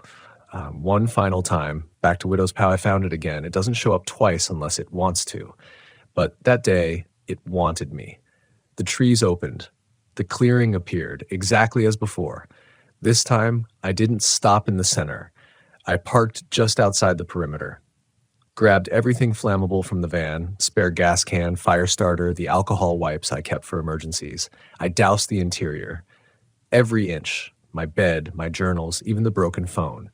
I stood there one last time staring at that dashboard, at the steering wheel where I'd spent so many nights, at the mirror, at myself, and I struck the match, tossed it in. It didn't catch at first, but then, whoomph, the flames bloomed fast, and in the window, I saw it. My reflection, not copying me, just watching, expressionless, and as the van burned, it opened its mouth and screamed. Not out loud, inside me. A pressure like my skull would split, but I held. I watched it burn, and I whispered through clenched teeth, "You don't get to drive." I don't know how long I stood there. When the fire died, the van was just a husk, blackened frame, no tires, ash and bone, and silence, not just around me, inside me. That's how I knew it was over, not forever, but for now. I walked out of Widow's Pass, barefoot, smoke-stained, lighter in one hand, and I didn't look back, because I couldn't. Because if I did, I wasn't sure who I'd see. Some stories don't end, they just stop happening in front of you. I kept walking for a long time after Widow's Pass, through pines that bent the wrong way, past trails that didn't stay the same when I looked back. But I wasn't afraid anymore, not in the way I had been. I wasn't chasing answers. I wasn't running from them either. I was just existing, a little quieter now, a little more careful. Eventually, I hit a ranger road, caught a ride with a guy hauling scrap in the back of a rusted-out Toyota. He didn't ask why I didn't have shoes or why I smelled like scorched earth, just said, You look like you've seen something." I nodded, didn't answer. He dropped me at a gas station outside Sisters, Oregon. I sat behind the building for hours, feeling the world move on without me. A delivery truck came and went. A teenager in a hoodie asked if I needed a phone. I lied and said I was fine. But I wasn't. I wasn't sure I'd ever be again. Because the thing no one tells you about surviving something you don't understand is you don't come back the same. You don't re-enter your life. You rebuild it brick by brick and pray the ground doesn't remember what was buried beneath. I bought a notebook with the last $20 in my pocket, wrote down everything, not to prove it happened, just to remember what was me, my thoughts, my fears, my choices, not the ones made for me. And then I wrote something I hadn't felt in a long time. I don't want to disappear. It took months before I got behind the wheel again. Not of a van. Not yet. Just a borrowed truck from an old friend near Tacoma. I told him some half version of the truth, that I'd gotten in over my head, camping alone, gotten lost, wrecked the van. He didn't press. I drove slow, local roads, windows down. Every bend in the forest made me tense. Every crackle of underbrush turned my head. But nothing came. No whispers. No reflections. No me. I thought I'd feel relief. But what I felt instead was absence, like something had been ripped out of me. And I wasn't sure if it was the intruder or the part of me that had called it in the first place. Here's what I've learned, if you're listening. Curiosity is a door. Not a bad one. Not evil. But once opened, it never fully closes. That's the cost of wonder. And if you spend enough nights under the stars, watching the fog snake through trees, you'll hear it too. That quiet hum just beneath the wind. It sounds like a question, like an invitation, and the more you ignore it, the louder it gets. That's what took me to the Pacific Northwest. Not ghosts, not thrill-seeking, just a desire to feel more alive than I did parked in a driveway back home. But life isn't a movie. When you invite the unknown into your bones, it doesn't leave when the credits roll. It lingers. It learns. And sometimes it wants to stay. I've met others since then. Not a lot, just enough. People with stories they laugh off, but their eyes never quite match the smile. One guy in Astoria told me his van clock resets to 2:13 a.m. every night, no matter where he parks. A woman in Forks said she stopped using her side mirrors after she saw herself blink at a different time than she did. None of us say the word haunted. That feels too easy. We say marked, we say wanderer, we say, yeah, I've been places too. And we leave it at that. I bought another Volkswagen, same model, different year, blue instead of tan, no personal touches yet, just clean up upholstery and a bedroll in the back. Sometimes I think about never using it again, just letting it sit in the driveway like a symbol of who I used to be. But then a day passes, and another, and I hear the wind change, smell rain before it falls, and I know I'll go again. Not to chase fear, not to test fate, but because something in me belongs out there. In the trees, in the silence, on roads that dead end into mystery. The scariest part of the story wasn't the voice that whispered behind my ear. It wasn't the reflection that didn't follow my movements. It wasn't even waking up behind the wheel with no memory of how I got there. It was the part where I almost gave in. The part where I thought, maybe it's easier this way. Letting something else drive, letting go of control, of grief, of responsibility, of self. That's the most dangerous thought and the most seductive. But I didn't, and that has to mean something.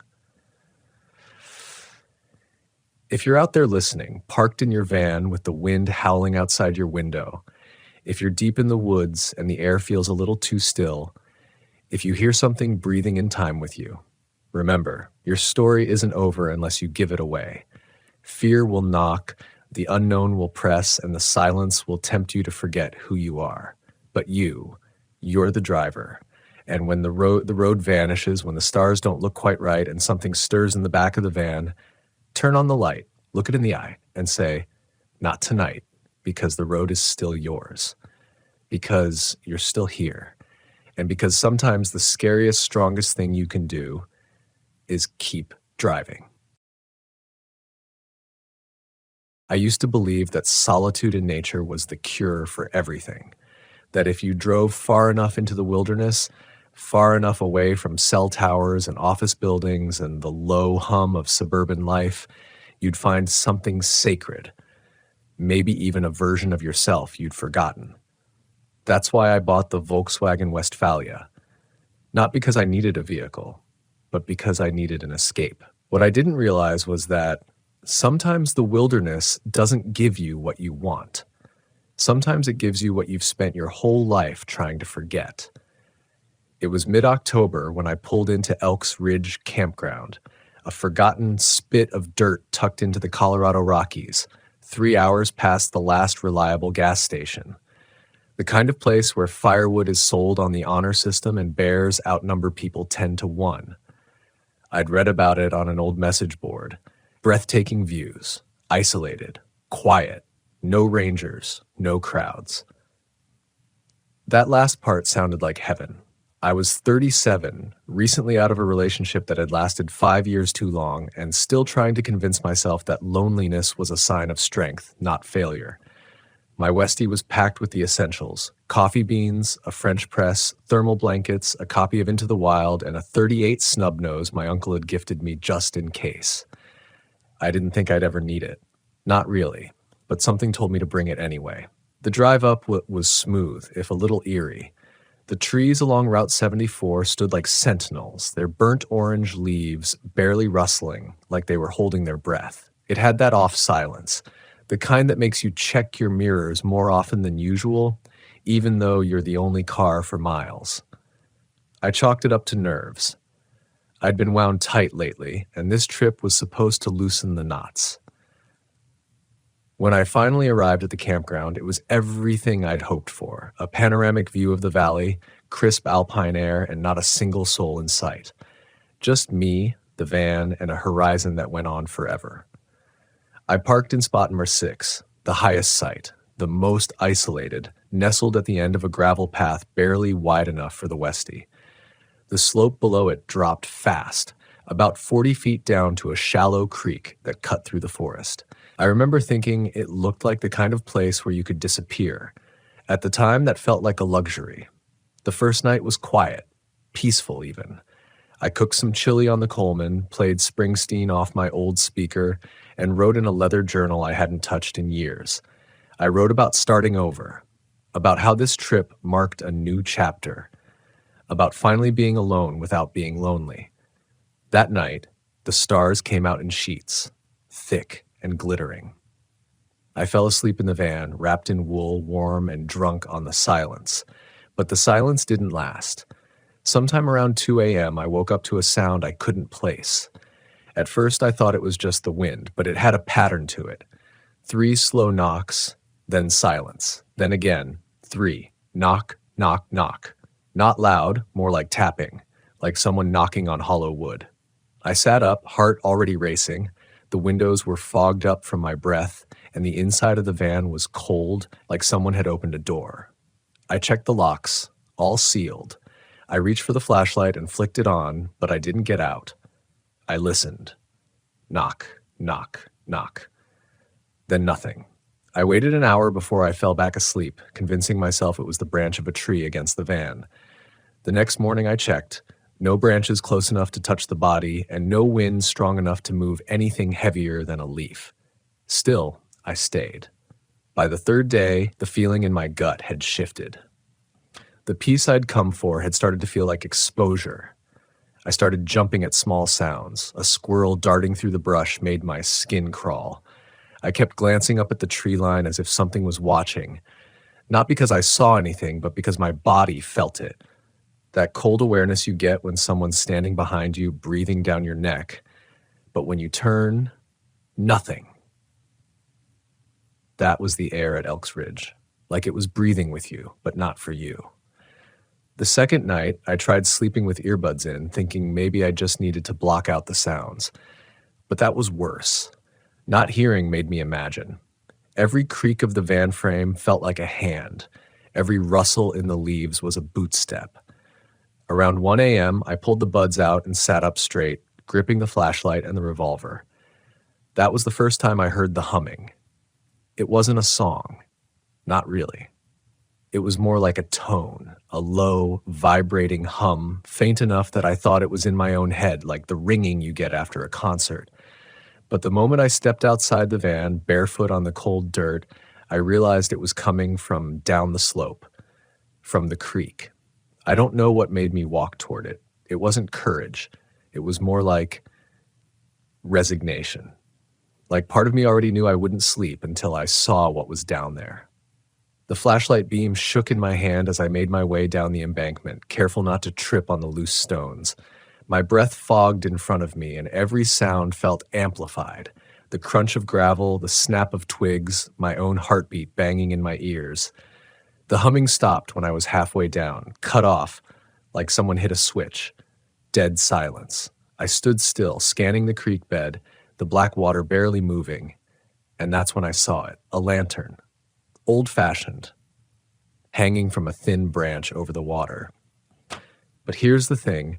I hadn't brought a lantern. I stared at it for what felt like an hour. It wasn't lit, just swaying slightly like it had just been set down. I thought maybe a hiker had left it there, but there were no footprints, just wet mud and moss. I moved closer just a few steps, and that's when I noticed something else. On the opposite bank, a figure. Still. Unmoving. Watching. I froze. My brain raced with excuses. Maybe it's a tree stump, a trick of light, an animal. But no, it was a person. Or at least it looked like one. Tall. Too tall. Shoulders unnaturally square, and even though I couldn't see its face, I felt it staring. I took a step back, and it took a step forward. That's when I ran. I didn't look back. Not once. My feet tore through the dirt and stone as I scrambled up the incline toward the van. I didn't feel the pain in my soles or the sting of branches slicing my arms. All I felt was that magnetic pull behind me. Like if I turned around, I'd see something that would never let me forget. When I reached the Westie, I slammed the sliding door shut so hard it bounced back halfway, and I had to yank it closed again, jamming the lock into place with a force that bent the metal. My breath came in gulps, too loud in the silence. I didn't even think to start the engine. I just sat there, curled into the narrow bench seat, revolver in one hand, flashlight in the other, willing the dawn to come faster than it ever had in my life. I didn't sleep that night. I couldn't. Every few minutes, I'd press my ear against the van wall, trying to listen past the ringing in my head, searching for footsteps in the gravel, for the low hum to start again. But all I heard was the wind, slow and careful, like something stalking in the brush, waiting for me to move. The moment the sky started to gray, I turned the ignition. The Westie hesitated for a moment before roaring to life, the engine coughing against the morning cold. I didn't pack. I didn't care. I threw the van into gear and reversed down the slope like a madman, barely checking my mirrors, tires spitting dirt behind me. I didn't look back at the campsite, not at the creek, not at the trees, and definitely not at the lantern. I didn't stop until I hit the first town on the edge of the range, a place called Meeker. Quiet little valley town with a diner that looked like it hadn't changed since 1964. I pulled into the lot and just sat there for 10 minutes, engine idling, hands still white-knuckling the steering wheel. When I finally walked in, I must have looked like hell. Mud-streaked legs, leaves in my hair, red eyes like I hadn't slept in days. The waitress didn't ask questions. She just poured coffee and left the pot. Eventually, I asked her about Elks Ridge, just casually. Asked if many folks still camped up there. She paused, gave me that look. Not concerned exactly. Just cautious. "You made it out alone?" she asked. I nodded, "Then count your blessings." That's all she said. I pressed her. Told her I heard something strange. Humming, a lantern, maybe some other campers. That's when she leaned in, lowered her voice. "There've been stories," she said.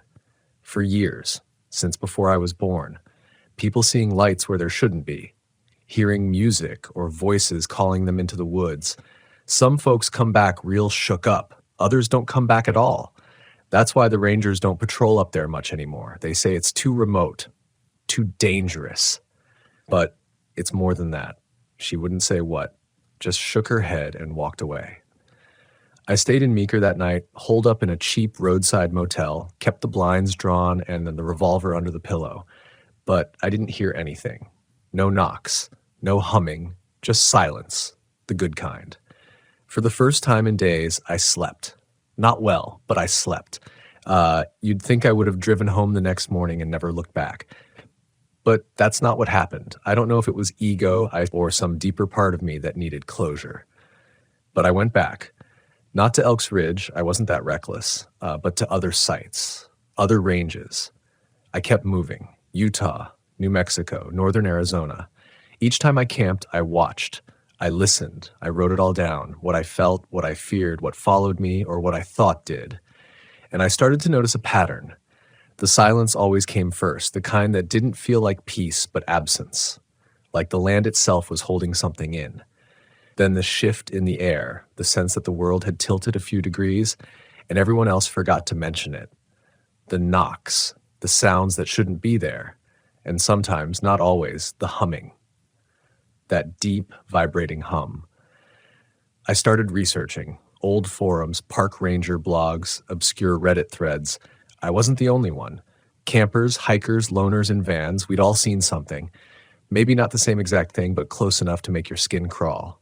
And in almost every case, it happened in places that were just remote enough. Just far enough off the grid that if something went wrong, well, nobody would know until the season changed and the snow melted. I found a thread once, username deleted, describing a site in northern Arizona where a lantern appeared by a riverbank. The description matched mine exactly, down to the number of knocks, down to the shape of the figure in the dark. That post ended abruptly. No replies, no follow-up, just silence. So I started writing, not just for me, for others. I started recording my stories, sharing them, not as ghost stories or campfire tales, but as warnings. Because these things, whatever they are, they don't scream, they don't jump out from the dark, they watch, they wait. And if you're not paying attention, if you're too caught up in the peace of it all, too in love with the quiet, they find the cracks in you, and they get in. Now I camp different. I still take the Westie out, still find those high mountain passes and dirt roads that twist like veins through forgotten places. But I listen to my gut. I trust the silence, not the way it comforts, but the way it warns. If the air shifts, I leave. If the woods go quiet, I move. And I never, ever follow the humming. It's been 6 years since Elks Ridge. I haven't seen the lantern again, but that doesn't mean I'm free of it. Some nights, when I'm deep enough into the woods, I still feel that pressure, like the trees remember me, like I left a part of myself back there, and it's still waiting by the creek, staring across the water, wondering when I'll come back. Sometimes I wonder if it followed me anyway. Because here's the truth they don't tell you about camping alone. It's not the wild that gets you. It's not the weather or the animals or even the isolation. It's the things that know you came to be alone and what they do once you are. I left Colorado behind for a while after that, told myself it was just that one place, that one night. But even as I crossed into Utah, the thoughts stuck to me like dust on the windshield. Some roads don't really let you leave. Not all the way. It was winter by then. Desert winter. Dry, sharp air that turned every breath into smoke. I'd taken to keeping the van near small clusters of other campers, not right next to them, just close enough that I could see the glow of their fires or hear the faint clang of their gear in the distance. It helped, a little, the illusion of safety, but it never lasted long. I was chasing solitude again. Not because I wanted peace, not anymore, but because I needed to understand what had happened. That's how I ended up in Capitol Reef. Not the popular side. Not the marked sites with maps and tour buses and rangers on horseback. I went deeper, past Nodum Road, through a wash that hadn't seen rain in months, then veered off where the sign said, "No camping beyond this point."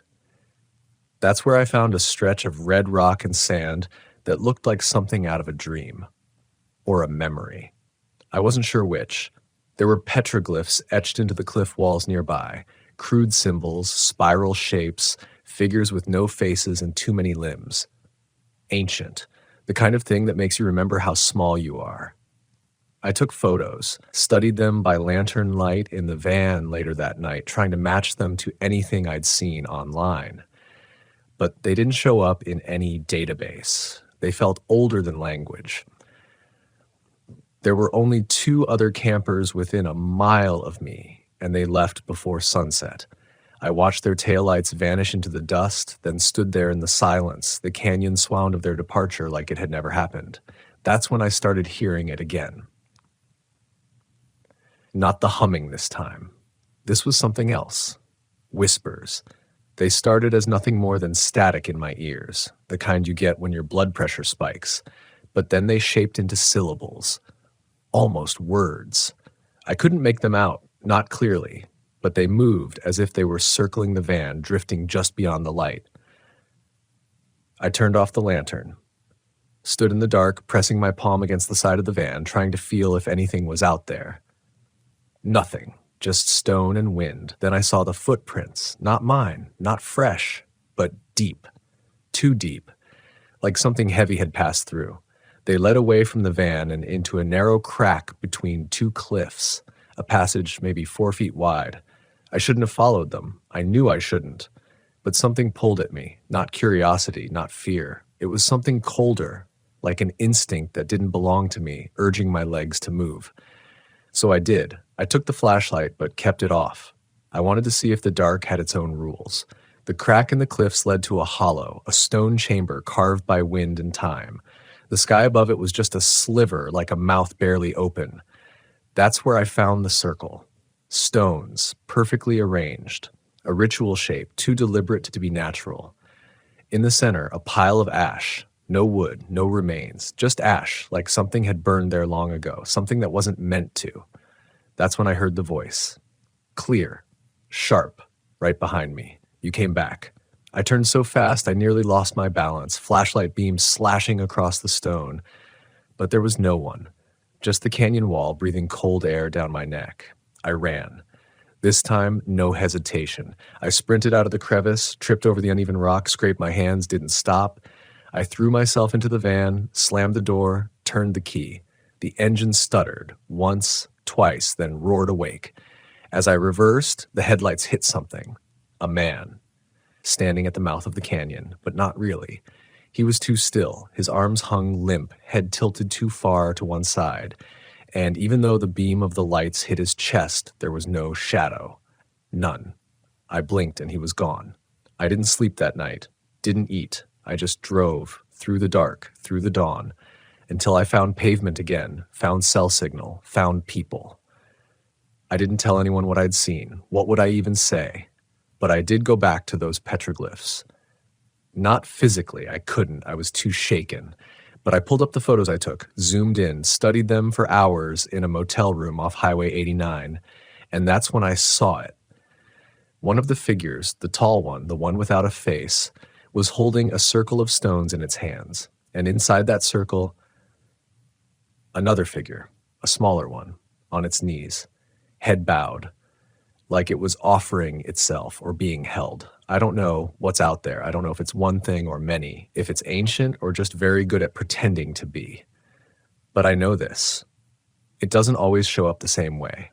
Sometimes it hums, sometimes it whispers, sometimes it just watches. But it knows the people who come looking. It knows the ones who drive too far, stay too late, walk just a little too deep into the land that never really belonged to them. And once it sees you, it doesn't forget. I should have stopped after Utah. I should have taken the van home, parked it in the driveway, let it collect dust and forget the road. But stopping felt like surrender. And surrender would mean admitting that something had changed inside me. Not just fear, not just caution. Something deeper. Something I didn't want to look at too closely. That's the thing they don't tell you about the wild. It doesn't just show you what's out there. It shows you what's already in you. And once it brings it to the surface, you can't shove it back down again. You carry it, whether you want to or not. So I drove on. Empty plains, abandoned mining roads, miles of nothing but sand and sky. I told myself it was just another trip, just another stretch of land to cross and forget. But something in me knew better. It wasn't about exploration anymore. It was pilgrimage. I'd been following something, and I didn't know whether I was chasing it or if it had been calling me all along. It started again outside a place called Jarbidge. Look it up. It's not on the way to anywhere. Just a handful of houses pressed up against the Idaho border like they're hiding from the rest of the world. I was the only out-of-state plate for 50 miles. There was a trail up there, barely marked. Locals called it the back lungs, because it wound through a thick forest that always seemed to breathe differently from the rest of the range. That's where I camped. The trees were tighter than anything I'd driven through before. Pines, twisted and leaning as if they were trying to huddle away from something. I found a clearing just wide enough to wedge the Westie in. Dead needles blanketed the ground like snow. The sky was barely visible through the canopy. It felt like being buried, but not in a scary way at first. That night, I kept the lights off. No fire, no music, just me and the dark. Listening, waiting. I didn't wait long. At 3:17 a.m., I woke up. No reason, just awake. The kind of awake that hits like a slap, like your body already knows something your mind hasn't caught up to yet. I stayed still, listened. There was a sound, not outside but inside the van. It was faint, delicate, the slow, uneven rhythm of breathing. Not mine. I froze. I could feel it. Someone just behind the bench seat, close enough to touch. I didn't move, didn't speak. I just stared at the ceiling, heart thundering so hard I thought it might give me away. I reached slowly for the revolver under the pillow, inch by inch, terrified the springs would creak. Then the breathing stopped, not gradually, cut off, like it realized I was awake. And then the whisper. "Why did you come here?" I turned, flashlight in one hand, gun in the other, clicked the beam on. Nothing. The van was empty. Doors still locked, windows shut. I stumbled out, flashlight swinging across the trees, cold air biting every inch of my skin. There were no footprints, no signs of anyone entering or leaving. But I knew what I heard. I knew. I should have left. God knows I should have, but I didn't. I sat outside the van, back against the bumper, staring at the forest. That's when the memory came. Not of a trip, not of a place, of her, my sister, 10 years older than me, wild-hearted, always the one pushing limits. She was the reason I started camping, the reason I bought the Westie. She used to take me into the woods when I was still a kid, teach me how to read the trees, how to find direction without a compass. She disappeared in 2003. Washington State. Solo hike. Her body was never found. We always assumed the worst. Accident, fall, maybe a predator. But something about it never sat right with me. She knew the woods, trusted them, lived in them. She never would have gotten lost. And that whisper in the van, it sounded like her. Not her voice exactly, but her rhythm, her phrasing, like it had worn her like a coat. I stayed awake till dawn, staring into the trees, trying to understand, trying to convince myself it was stress, exhaustion, paranoia. But the truth had already settled in me like frostbite. I hadn't been searching for answers. I'd been following her. Every site, every trail, every empty campground. She was always there, in the edges, in the silence, and whatever had taken her, it wanted me too. That's when I remembered something she once told me. We were camping up in the Cascades, just the two of us, back when I was maybe 12. We sat by the fire and she said, "Some places aren't haunted by ghosts, they're haunted by memory. And if you're not careful, they'll make a memory out of you." That's what I'd become, a memory walking. Something out there had been reshaping my mind, bending the past and present together until I couldn't tell what was real and what was just left behind. I packed up before the sun fully cleared the trees, drove out of Jarbidge like the road was on fire. I didn't stop until I saw a freeway sign again. Civilization, signal, distance. It's been months since that night. I've stayed close to towns, camped in places with people, cameras, lights. But sometimes, even here, I hear it. The breathing, the whisper, the question, why did you come here? And I still don't know the answer. Maybe I came looking for her. Maybe I came looking for myself. But the truth is, whatever I found in those woods, it wasn't meant to be understood. It was meant to draw. And it did. I stayed off the road for a while after that. Left the Westie in storage, told friends I was settling down, that I'd finally shaken the wanderlust. But it wasn't true. I was just afraid of what I'd become out there. Not the ghosts, not the things that watch you from the woods, but me. The person I turned into when the wind started whispering and the map ran out of names. It was easier to pretend I was done, but it didn't last.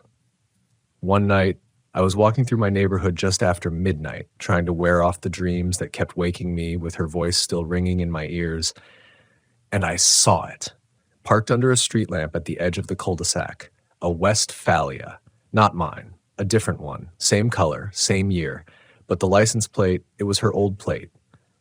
I stopped cold, walked up to it. It was clean, like it had just been detailed.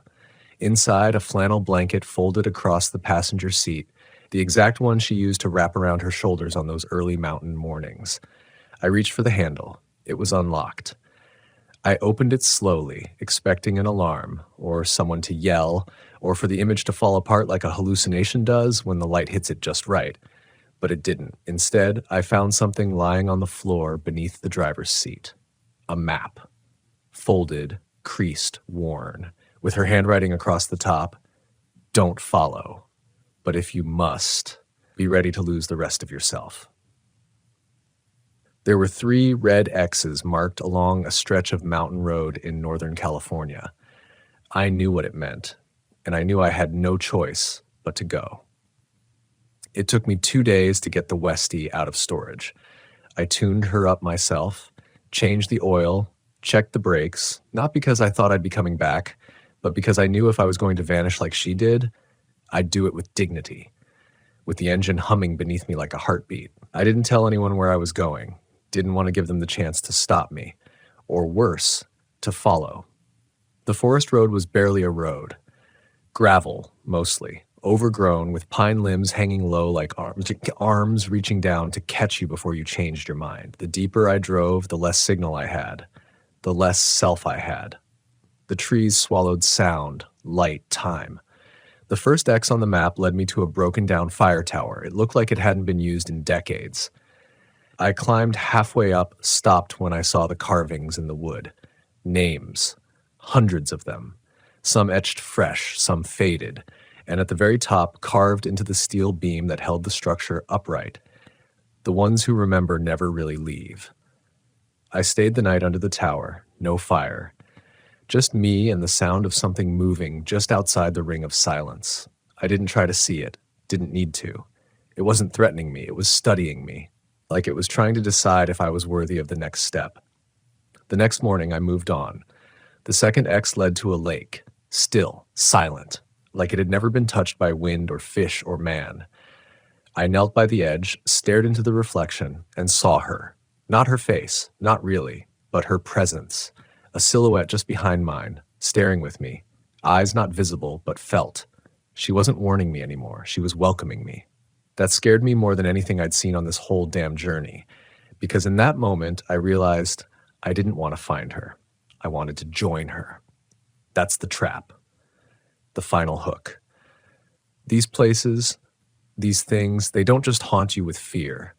They seduce you with belonging, with the idea that maybe, just maybe, the world behind the trees is the real one, and all the cities, jobs, appointments, and distractions are just paper-thin copies of a truth your bones already know. That's what they offer. Not pain, not terror, but purpose. And if you don't know who you are before you hear the whisper, you'll never be the same after. The final X was a clearing. No markers, no structures, just moss, rocks, a small circle of burnt earth in the center, like something had been there once and then left behind a scar. I parked the Westie at the edge, stepped out, waited. The wind didn't blow, the trees didn't move, but something shifted in the atmosphere, like I had crossed a line that didn't exist on any map. I walked to the circle, stood in it, and I felt it, not around me, but inside me. A memory not my own. Her final morning, her final breath. She wasn't running from anything. She was becoming something, becoming part of whatever lives out there between the trees, beneath the rocks, behind the wind. And now it was my turn to choose. Stay and fade, or leave and carry it forever. I stepped back out of the circle, fell to my knees and screamed, not from fear, but from grief, because I finally understood. She hadn't been taken.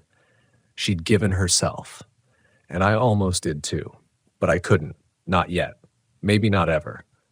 Because as terrifying as this road has been, as many nights as I've lost to the whispers, the cold, the eyes in the dark, I still believe in something stronger than that silence. I believe in returning, in remembering, in carrying the story, even when your hands shake. That's what I'm doing now. That's why I tell you this. Because there are places you can go in this country, in that old Volkswagen, on those quiet dirt roads where the silence isn't empty. It's listening. And if you don't know yourself before you get there, you might never come back as the same person. But if you do, if you make it back, you'll carry something no one can take away. A deeper truth, a memory, a warning, and maybe, if you're lucky, a light that only shines once you've stepped through the dark. So go ahead, camp, drive, explore. But when the road gets too quiet and the woods lean in close, ask yourself, do I really want to know what's out there? Because once you do, you can't unknow it. And once it sees you, it never looks away. I've learned that silence in the mountains isn't always peaceful. Sometimes it's the quiet that warns you first, just before everything turns inside out. I used to think the Appalachian woods were a kind of sanctuary, a place where you could breathe again. But the truth is, out here, things don't always follow the same rules. Out here, the land remembers what we forget. It started in early October, when the leaves were bleeding orange and rust and gold. I'd taken my 1992 Volkswagen Westphalia out on a solo trip through the Blue Ridge stretch of the Appalachians. I'm not new to this kind of thing. I've been full-timing off and on for a few years now, mostly staying in the Southeast. My name's Matt, by the way. I'm 38, ex-contractor, now mostly chasing quiet. Or I was, before this. I pulled into a secluded, unmarked campground someone on an RV forum had told me about. No official name, No Google Maps pin, just a set of vague directions posted by a guy who went by Blue Moose 73. He said it was peaceful, with maybe 2 or 3 spots max, backed up against the Cherokee National Forest. Primitive but safe, he wrote. And the stars out there'll make you cry. I followed the turnoff from the main highway to a gravel road that twisted like a snake through dense timber. I remember thinking it felt older than it should have. Not in the sense of time, but something else, like it belonged to a different world altogether. My tires crunched slow and steady beneath me as the sun started to drop behind the ridgelines. No signs, no other vehicles, just the flicker of a handmade wooden post with faded red paint. Camp 3. The air turned still. Not calm, just still. I parked and stepped out to stretch. The chill hit me fast, a sharper kind of cold than I was expecting for early fall. I zipped up my hoodie and walked a perimeter, checking for level ground. Nobody else was there. No tents, no fire pits, not even litter. Just trees. Dense, tall trees that didn't move much, even when the wind came in. That should have struck me as strange, but I chalked it up to being tired from the drive. By 7:30, I had a fire going and dinner heating on the camp stove. The smell of propane and beans filled the little clearing. I sat at the edge of the firelight, eating slow and listening. No coyotes, no owls, no insects. I even noticed the lack of crickets. The only sound was the fire snapping. Something about that silence started pressing on me. It didn't help that I'd had a fight with my sister the night before I left. She said I wasn't taking care of myself, that I kept running from something. Maybe she was right. Maybe I came out here to lose myself on purpose. Around 9, I heard it. A soft knock, just one. Faint from behind the RV, like a hand on the rear window. Then nothing. I froze. It wasn't loud, not threatening, but it was real. I knew I'd heard it, the kind of sound that didn't echo, didn't carry. It landed. Direct. Solid. I stood slowly and walked to the back, flashlight in hand, swept the beam across the rear window. Nothing, just forest. I checked under the van, nothing there either. Told myself it was a falling branch, maybe a pine cone, or a small animal bumping against the glass, but that didn't sit right. It didn't sound like that. I tried to laugh it off, got back into the van, locked up, crawled into the top bunk and wrapped myself tight in the sleeping bag. The fire outside crackled lower and lower until the glow vanished. Then came the dark. Then came the dreams. They weren't even dreams, really, just images. A shape standing in the tree line, watching, closer each time I blinked. No face, just outline. And I couldn't move, couldn't speak, couldn't even breathe. I woke up gasping around 2 a.m., like the kind of wake up where you lurch so fast you almost slam your head into the ceiling. My heart was hammering. It wasn't the dream that had woken me. It was the knock. Again. Same spot, same soft tap. I grabbed the flashlight and flung the back curtain open. Nothing. But this time the trees looked wrong, like they were closer than they should have been. The line where the fire pit was, it was almost swallowed now by the dark. My perception felt off. I was shaking. Not just cold, something deeper. Instinct-level unease. Still, I stayed. I don't know why. Maybe it was pride. Maybe I didn't want to admit I was scared. Maybe I told myself that if I left, I'd always wonder what it really was. But I laid back down, this time with the flashlight in hand, and I didn't sleep again that night. In the morning, everything looked normal. Too normal. Birds were chirping, sun was rising. I even saw a couple of deer off in the woods near the ridge. No footprints around the van, no broken branches. But I couldn't shake the sense that I was being allowed to leave if I wanted to. Like the forest was giving me a window. And I didn't take it. I decided to stay one more night. I hiked out toward an old logging road I'd seen on the way in. About 2 miles in, I found the ruins of what looked like an old stone chimney, freestanding, cracked with vines. No cabin, just the chimney, like it was the only part of a home that had refused to disappear. There were metal hooks bolted into the stone, and one of them still had a rusted lantern hanging from it. It felt like a place that had been forgotten on purpose.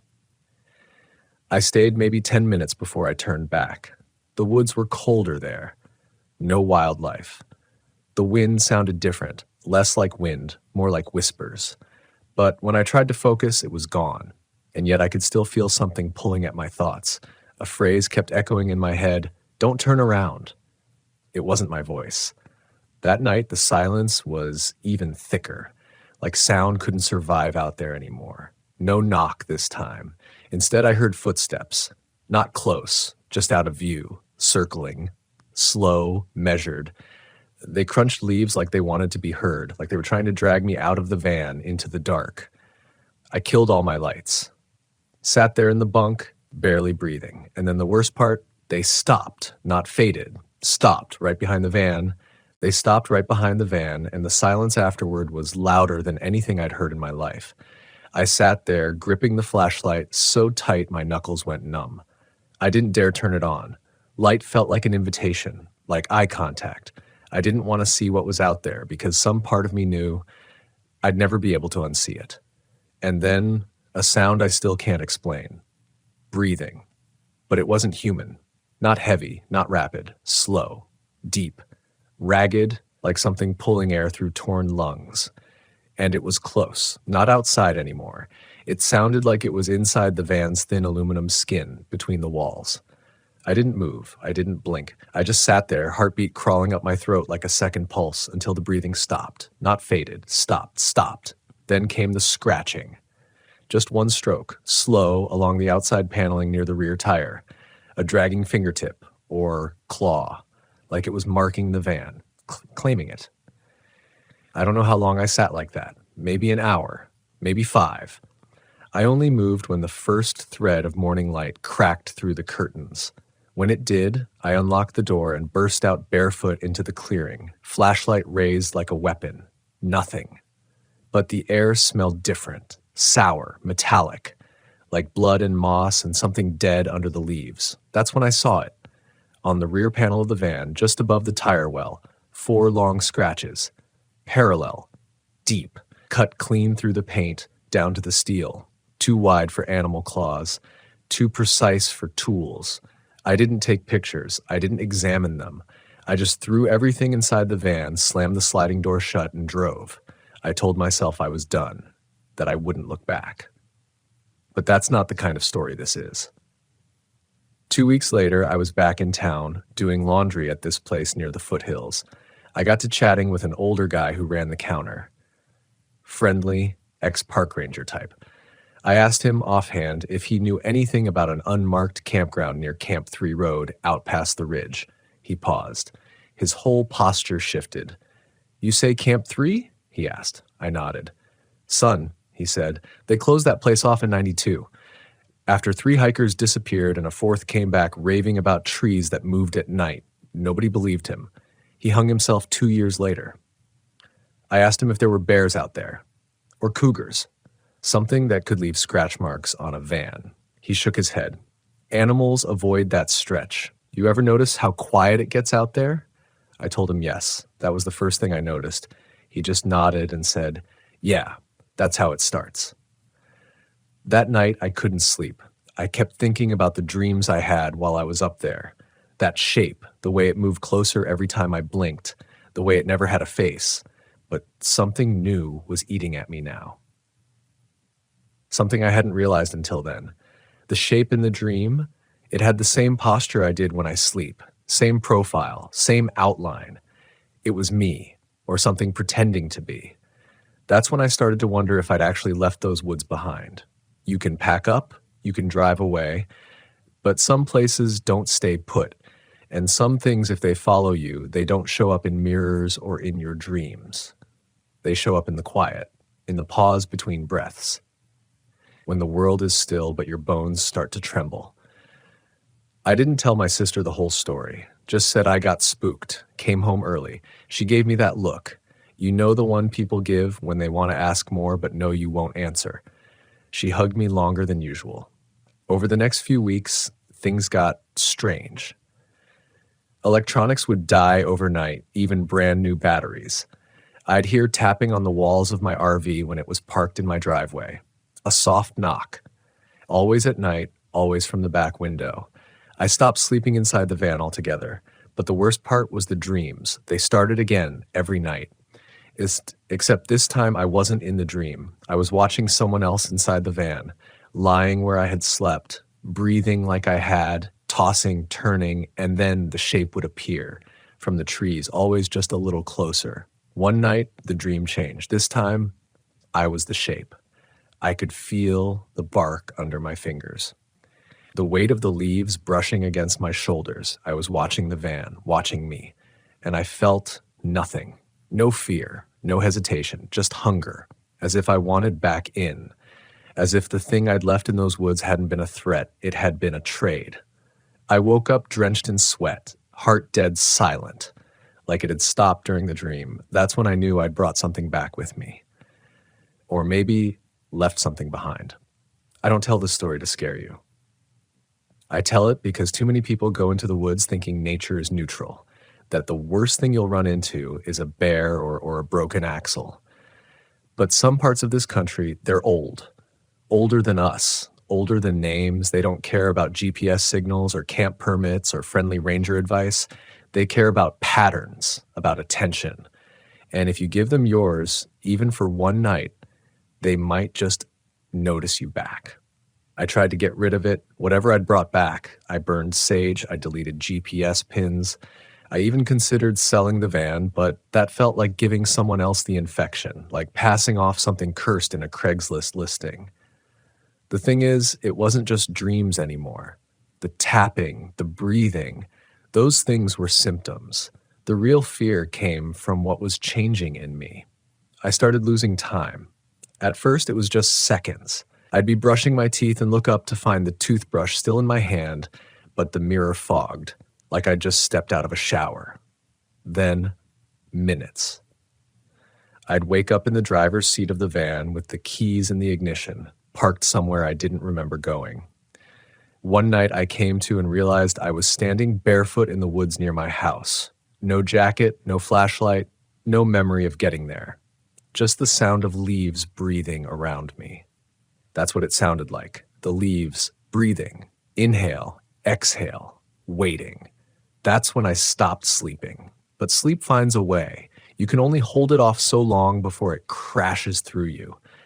And when I did finally pass out, curled up on my sister's couch after I begged to stay a few nights, the dream was different. This time I was in the van. And I knew it was a dream because I could feel myself lying in two places at once, watching from above and also watching from inside. Two versions of me overlapping, one of them sleeping, the other staring. And then it smiled. It was the shape again. My shape, my face, but wrong. The smile was too wide, the eyes too calm, like it liked being in there now, like it had found a place to settle. I woke up screaming. My sister rushed in, terrified. I couldn't speak for a minute, couldn't form words, just sat there, sobbing, not from fear, but from recognition. Because I remembered now, I'd smiled back. The next day, I called the ranger's office near the Cherokee border. Told them I'd found strange markings near Camp 3.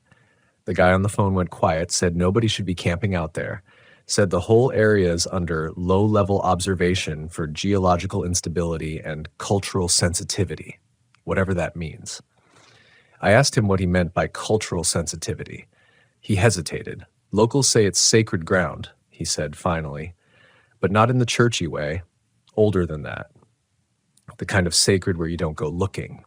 That same day, I started doing research. Old newspaper archives, local legends, county records, anything I could find tied to Camp 3.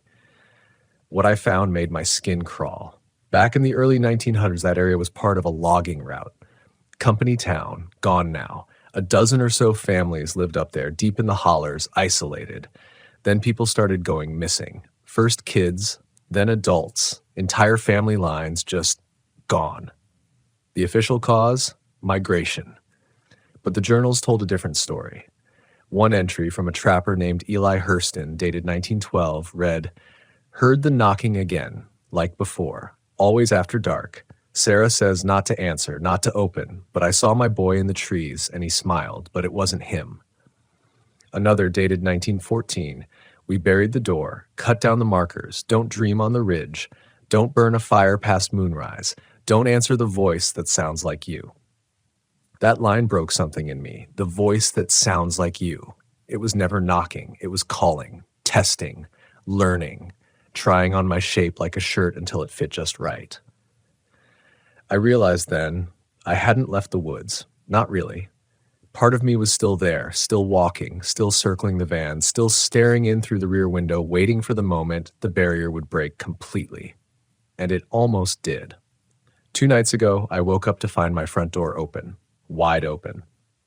I live alone, no pets, no explanation, and on the floor, just inside the threshold, was a single handprint, small, long fingers, smudged like ash and oil. But the worst part?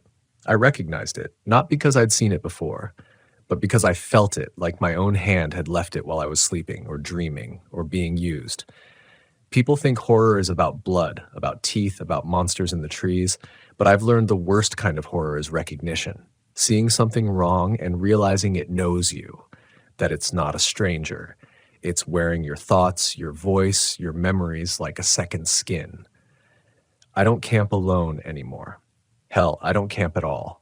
But I still live in the van. I've tried to sell it twice, but both deals fell through. Once because the buyer's wife said the photos gave her a migraine. The second time, the buyer never showed. Called me the next day and said he'd had the same dream. Standing in the woods, looking back at himself, he asked me something I haven't stopped thinking about. He said, "How do you know you're the one who made it back?"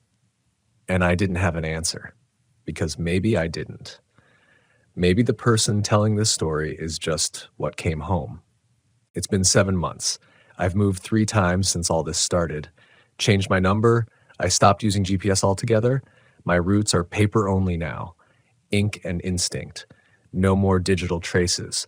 Because if there's one thing I've learned from the Appalachian woods, it's this.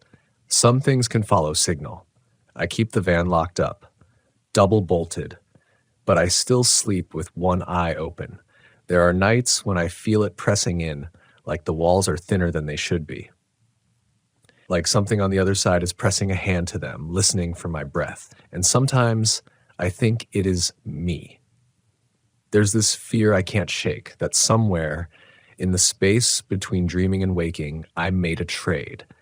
Left a version of myself in those trees, a version that watches, that learns, that's patient. And maybe the thing I left behind likes it there. I've gone back over it 1,000 times, trying to figure out when it changed. When I crossed over.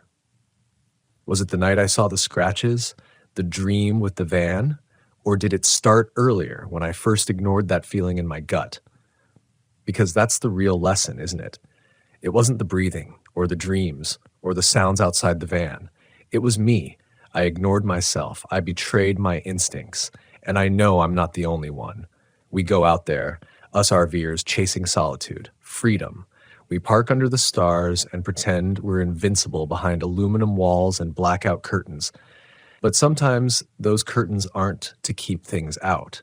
Sometimes they're to keep us from seeing what's already in. And here's the part no one wants to say out loud. Some places don't need to hurt you. They just need you to stay long enough to forget who you are. I get emails sometimes. People who've watched the channel, campers, travelers, solo RVers, they share stories that sound like echoes of mine. Knocking at night, reflections that don't match, shadows where no light should fall. A woman from West Virginia wrote me 2 months ago. Said her husband changed after a solo trip in the Blue Ridge. Quiet at first, then colder. One day he came in from working on their RV, smiled too wide and said, "I think I left something behind out there." She never saw him again, but sometimes she still hears someone walking around in the van at night. I don't have answers for them. I wish I did. I want to give them a fix, a warning, a map with red X's to avoid. But the truth is, there are no maps for this. No coordinates, no closure. Just that moment when the woods go too quiet, when your own breath sounds unfamiliar, when your reflection lingers just a second too long after you've looked away. That's when you know you're not alone. That's when it starts. I've tried every way I can to explain this to people. I've tried fear, I've tried logic, but what I've learned is this. Fear isn't what keeps us out of trouble. Respect is. Respect for the land. for silence, for the stories passed down not in books, but in warnings. The kind old ranger at the laundromat, the locals who say, "Don't go past the ridge," the ones who believe in more than bears and cougars. They're not being superstitious, they're being generous. We just don't listen until it's too late. So if you're watching this from the comfort of your couch, planning your next trip, maybe even circling a little patch of Appalachian land you've never explored, just pause.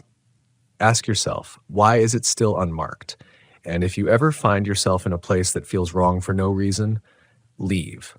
Don't rationalize. Don't take one more step. Fear isn't weakness. Sometimes it's the only instinct we have that still knows the truth. I've lived through things I can't prove. I've seen myself in places I never stood. But I know this much. There's something in those woods, something that waits. And all it needs is for you to stay just one night too long. Because you might walk out in the morning. You might climb back in your van and drive away. But if you feel the stillness riding in the passenger seat, if the woods echo in your rear view, if the silence follows you home, then you'll know you didn't leave. It did. Let the others call it superstition. You and I know better now. Camp carefully, trust your fear, and never ignore the knock. Not even if it sounds like you. I don't know when I stopped enjoying the quiet. There was a time, not so long ago, when silence meant peace. It meant escape. Out in the woods, tucked into the back of my old 1985 Volkswagen Westphalia, I used to believe I was safe from the madness of the world. I believed in the clean air, the stars, the crackle of the fire. I believed that small towns, distant from the chaos of cities, had something sacred left in them, something honest. But now, the quiet unnerves me, because when you've heard the wrong kind of silence, not the stillness of nature, but the absence of something that should be there, when you felt that empty air press against your ears like it's trying to speak, trying to warn you, you never trust it again. I remember the first time it happened. I was camping just outside of Bartow, West Virginia. You've probably never heard of it unless you're from that neck of the woods. It's one of those blink and you miss it towns that clings to the edge of Monongahela National Forest like it's afraid of slipping into the trees. I was 32 at the time. Not young enough to be reckless, but not old enough to know better. I had just left a messy job in DC, defense contractor, software division, and I wanted to disconnect. My girlfriend had left a month before that. Said I was distant, cold. She wasn't wrong. I thought getting away might thaw me out. So I packed the van. I stocked it like I always do. A week's worth of canned food, filtered water, backup propane, my little solar setup for power. I had a Ruger 22 just in case, though I'd never used it for anything but target shooting. I wasn't planning to shoot anything. I just wanted to disappear into the trees for a bit and maybe come back someone better. I found the spot on an old trail forum, a place called High Tree Hollow. The thread was ancient, written by someone with a username like Cedar Soul 66. They swore it was the quietest place they'd ever been. A pull-off site near a barely marked service road, no amenities, no rangers, just raw land and the sound of your own breath. It took me hours to find it. The road wasn't on any modern GPS system. I had to rely on a paper map I picked up from a gas station in Elkins. The guy behind the counter, an older man with nicotine-stained fingers and a trucker's cap that said, "Pray hard," looked at me when I mentioned High Tree Hollow. He didn't smile. "You sure you want to go out there?" he asked. "Why?" I said. "You make it sound like there's something wrong with it." He scratched his cheek, eyes flicking up like he was doing math in his head. "Place has a history. A lot of folks used to go. Not so many now. Some don't come back." I laughed, trying to keep it light. "What? You mean bears or weirdos?" He didn't answer, just rang me up and said, "Some places don't want you there. Some woods don't forget." I left that gas station with an extra jerry can and a pit in my stomach. I should have listened to it. When I got to the road, more like a break in the trees than a real path, it was late afternoon. The sun was low, brushing the tops of the pines in gold. I eased the van down the incline, branches scraping the roof, tires crunching through pine needles and mud. No signage, no markers, nothing, just a worn-down trace of tire ruts curving into the trees. When I finally found the clearing, I stepped out into a silence so deep it felt held, like something was sucking in its breath and waiting. No birds, no bugs, just the creak of my boots and the occasional groan of the old VW cooling down. I told myself it was fine, just remote. The forums said the same thing, quietest place you'll ever find. I set up camp fast, threw out the folding chair, cracked a beer, made a quick one-pot meal on the propane stove. I should have been relaxed. The temperature was perfect, sky going lavender above me, trees swaying slow, but I kept looking at the tree line. It felt too tight, like the forest had curled in close around the hollow, pressing in just a bit more than it should. When night came, it came fast. I climbed into the van and zipped the screen shut, reading by headlamp. Around 10:30, I turned off the light and lay there, listening. That's when I noticed it. A sound. Just one at first, like something scraping against bark, not fast, slow, deliberate. My first thought was raccoon, maybe a deer. Then I heard it again, closer, but not a step, not paws, not hooves. Just the scrape, like something dragging fingers down an old tree. I sat up. Nothing, just black trees and silence. Then a knock. 1, 2, 3 on the back of the van. I didn't breathe. I didn't move. I waited, sweat starting to roll cold down my ribs. Another knock. Louder. 3 again. I grabbed the Ruger and slid to the floor, heart hammering in my ears. I aimed toward the rear door and waited. 10 minutes passed. 15. Nothing. I finally worked up the nerve to peek out. No one was there. Not a mark on the van. No footprints. Nothing. I told myself I imagined it. Maybe a branch fell. Maybe a raccoon banged against it. Maybe it was the beer. But the next morning, I found something I couldn't explain. There were 3 long scratches on the nearest pine. Deep ones, like a bear, except they were even. Too even. Spaced like fingers. And underneath, pressed into the dirt, was a print. Not an animal.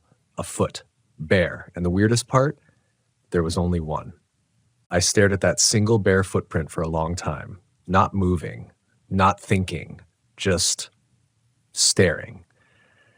It was human, no question. You don't mistake the arch of a heel, the spread of toes. But it wasn't fresh. The print looked sunken, like something heavy had stood there, heavier than it should have been for a barefoot person.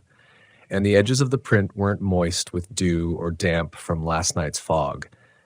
They were dry, as if whatever had left it hadn't come that night, but earlier, maybe days earlier or weeks.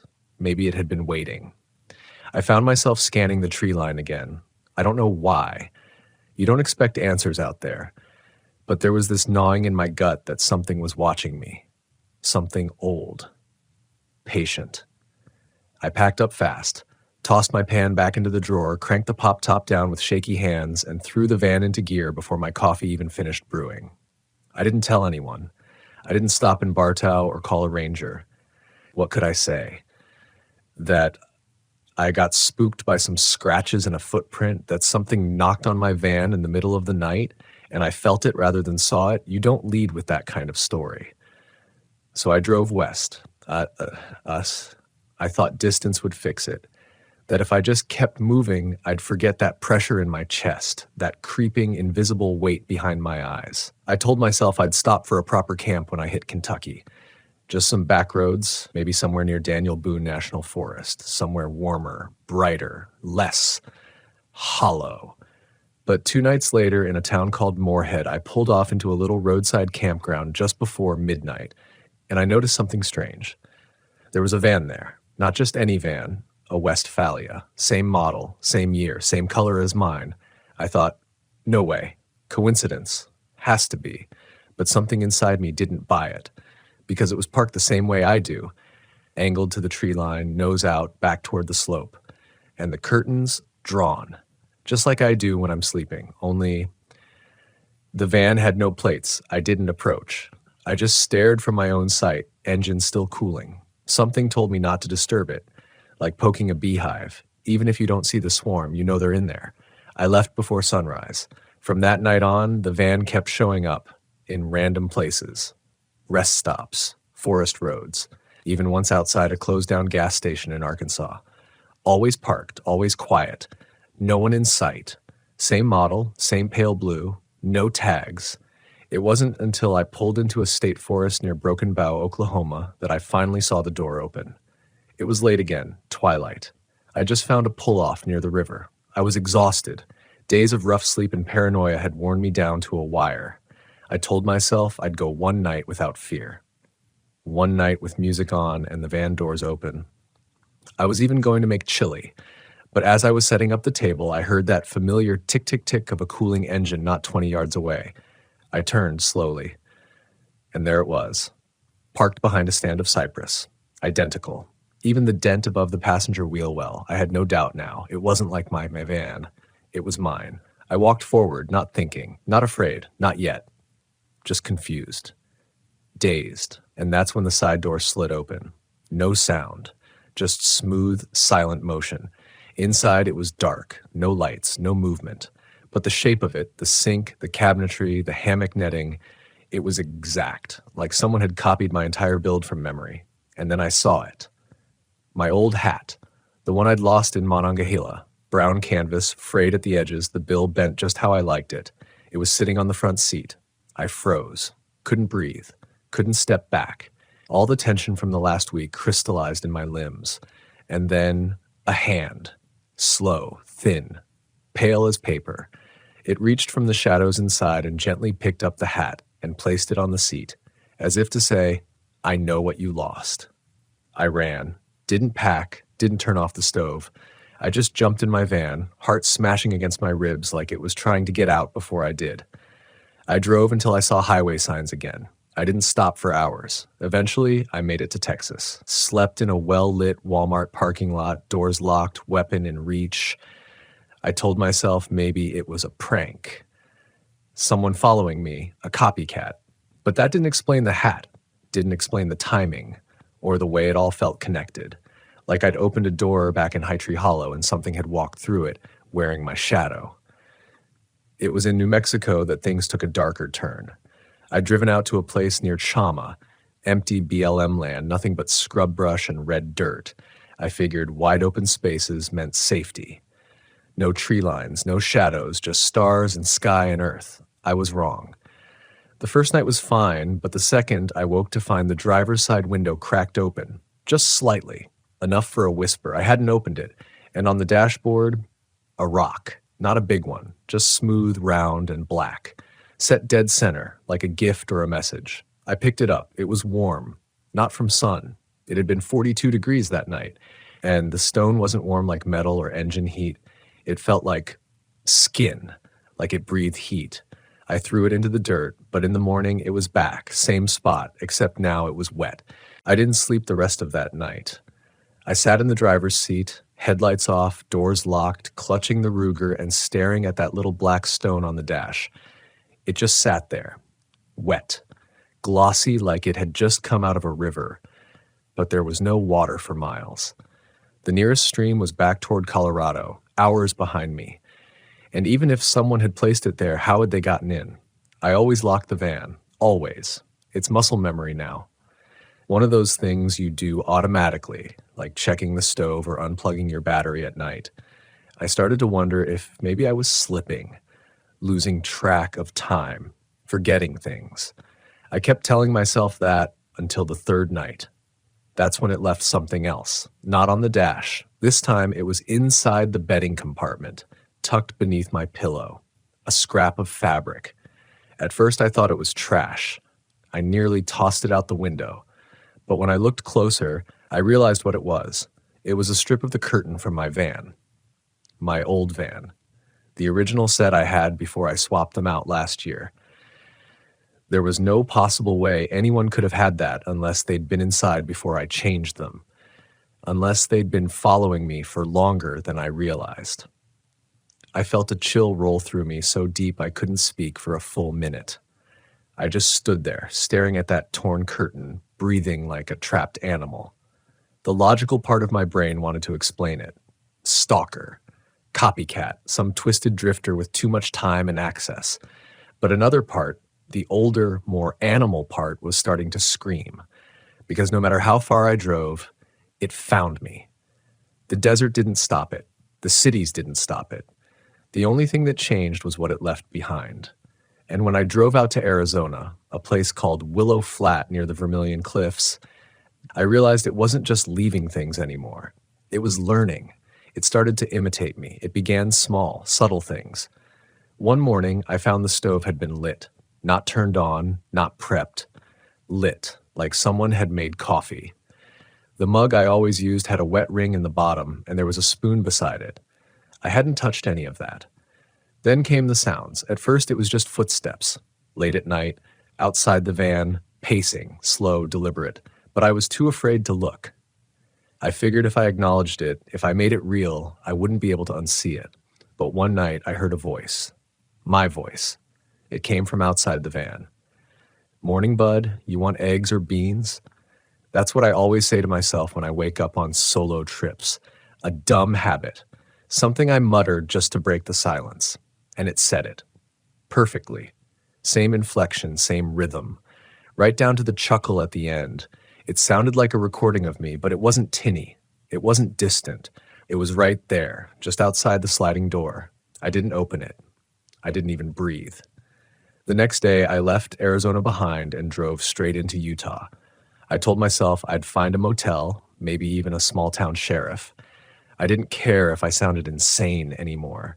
I just wanted someone else to be present, to see what I'd seen, to tell me I hadn't just invented the entire thing out of loneliness and diesel fumes. But as I pulled into a diner in a little town called Boulder, something stopped me. There was a kid standing by the roadside. Couldn't have been more than 9.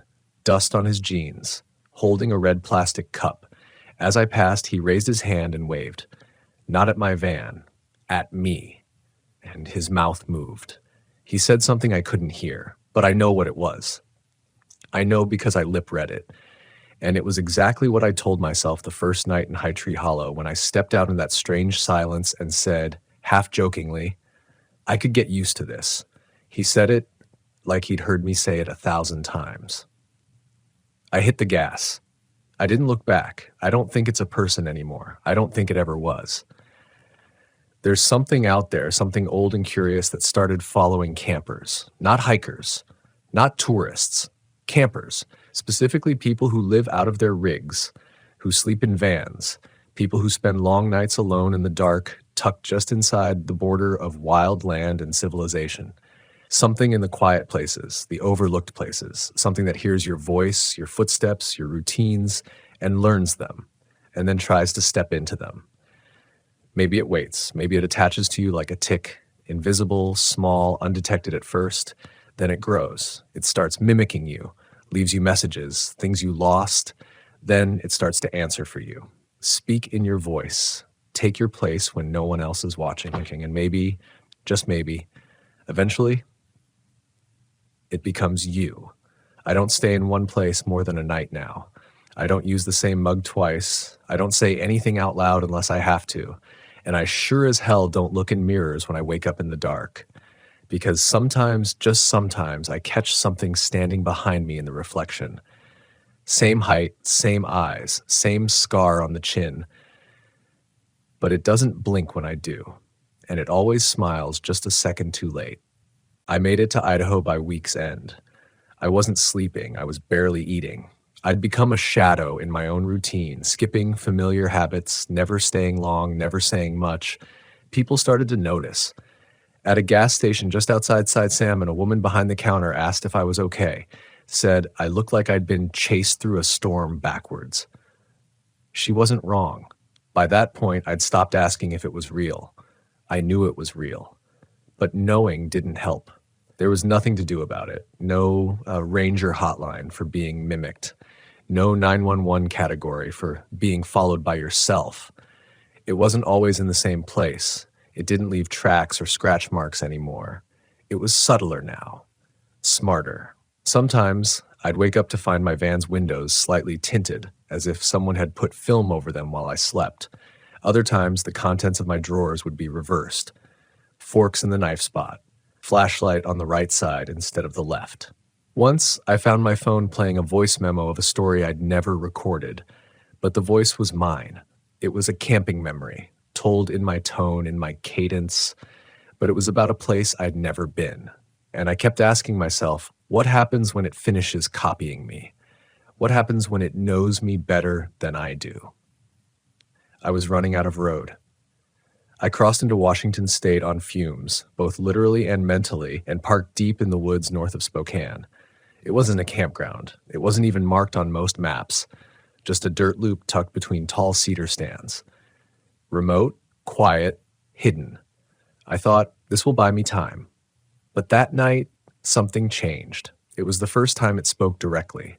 I was inside the van, curtain drawn, trying to force sleep.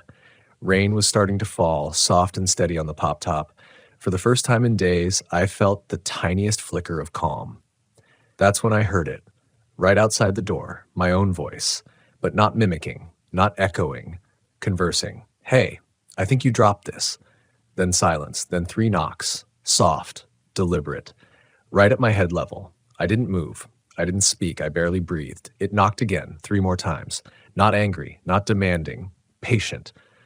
Then it said in a voice so close I swear I felt its breath through the thin wall of the van, "You left your face on the mirror." I almost screamed. I don't know why that phrase broke me, but it did. You left your face on the mirror. What the hell does that even mean? I didn't sleep that night. I didn't sleep the next one either. And when I finally drove out of the forest, I had the horrible sinking feeling that I was no longer alone inside my own van. Something had changed. I couldn't prove it. There was no damage, no signs of entry, but the air felt wrong, tilted, like I was standing on the deck of a ship that was gently drifting off course. In Leavenworth, I stopped at a laundromat. It was the middle of the day, sun was out, people were walking around, normal life. I thought, I can do this, I can feel normal again. I was folding a hoodie when someone behind me said, "That one's mine." I turned, and I was staring at myself. Not someone who looked like me, not a cousin, not a twin, not a glitch of lighting and mirrors. Me.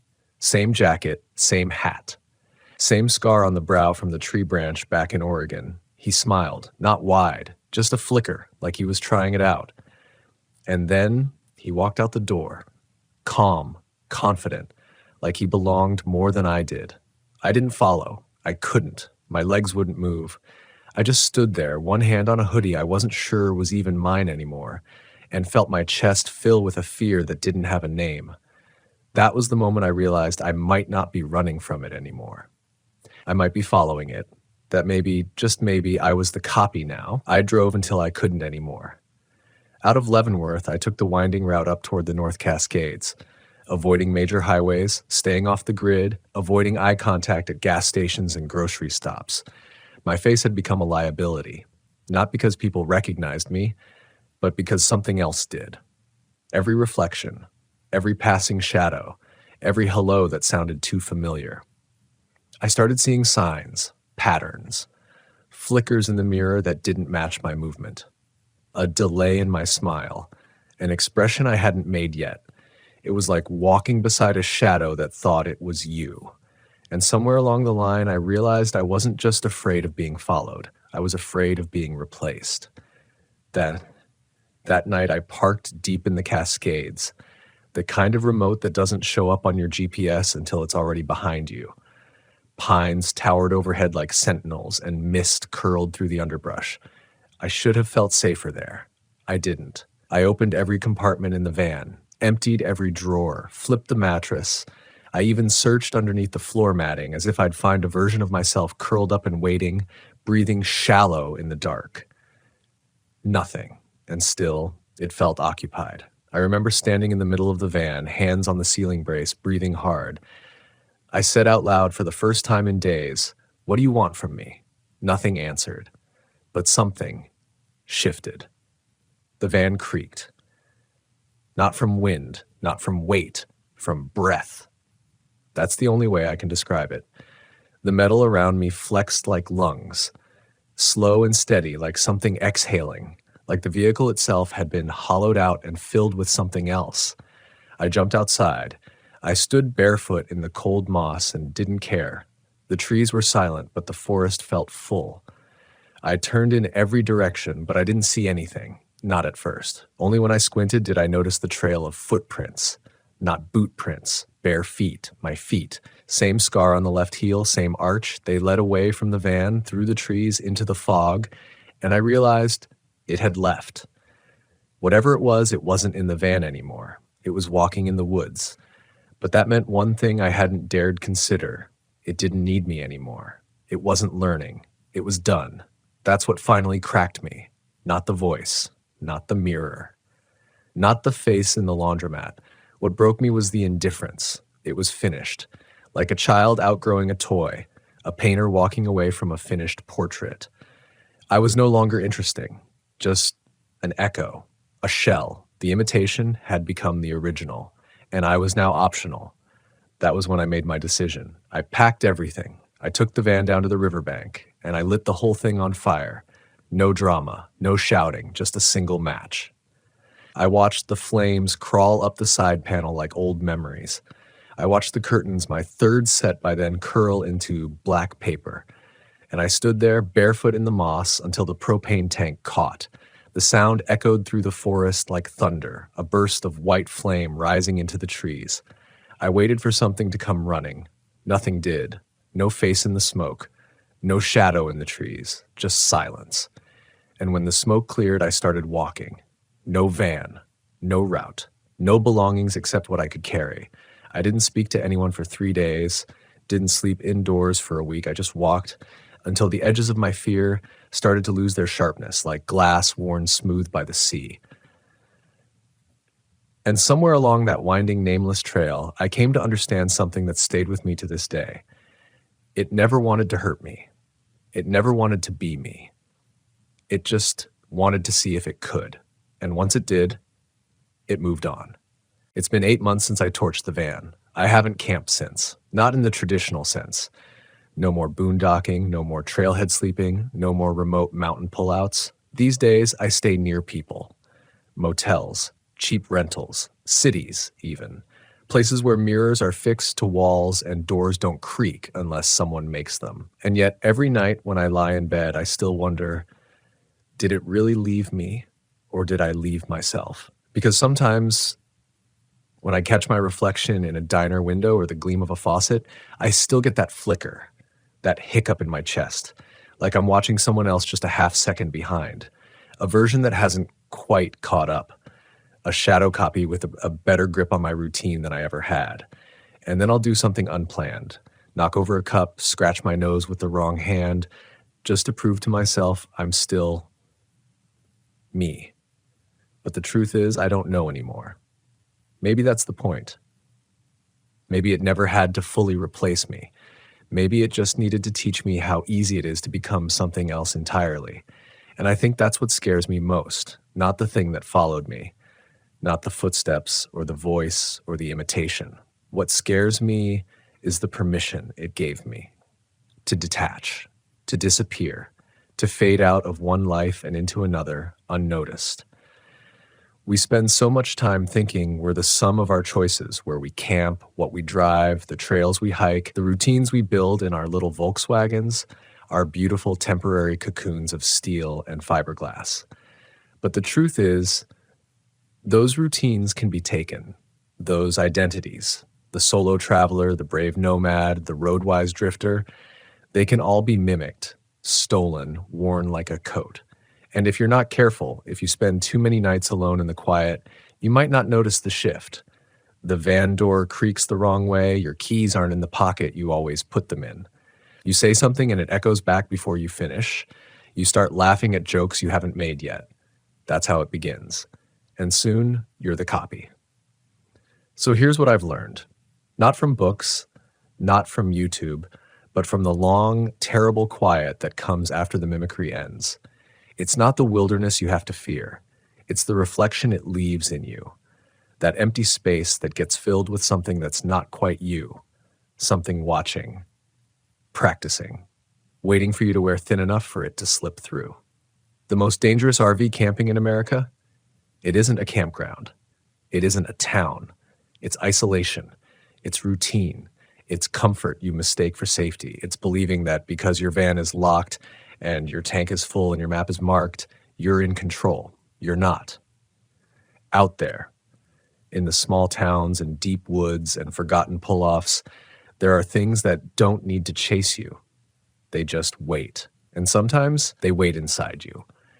So if you ever wake up on the road and feel off, even slightly, like the world's half a frame ahead of you, don't ignore it. Don't rationalize it. Don't rationalize it.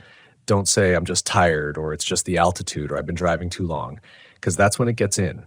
That's when you stop being a traveler and start being cargo. Voice trails to silence. Pause.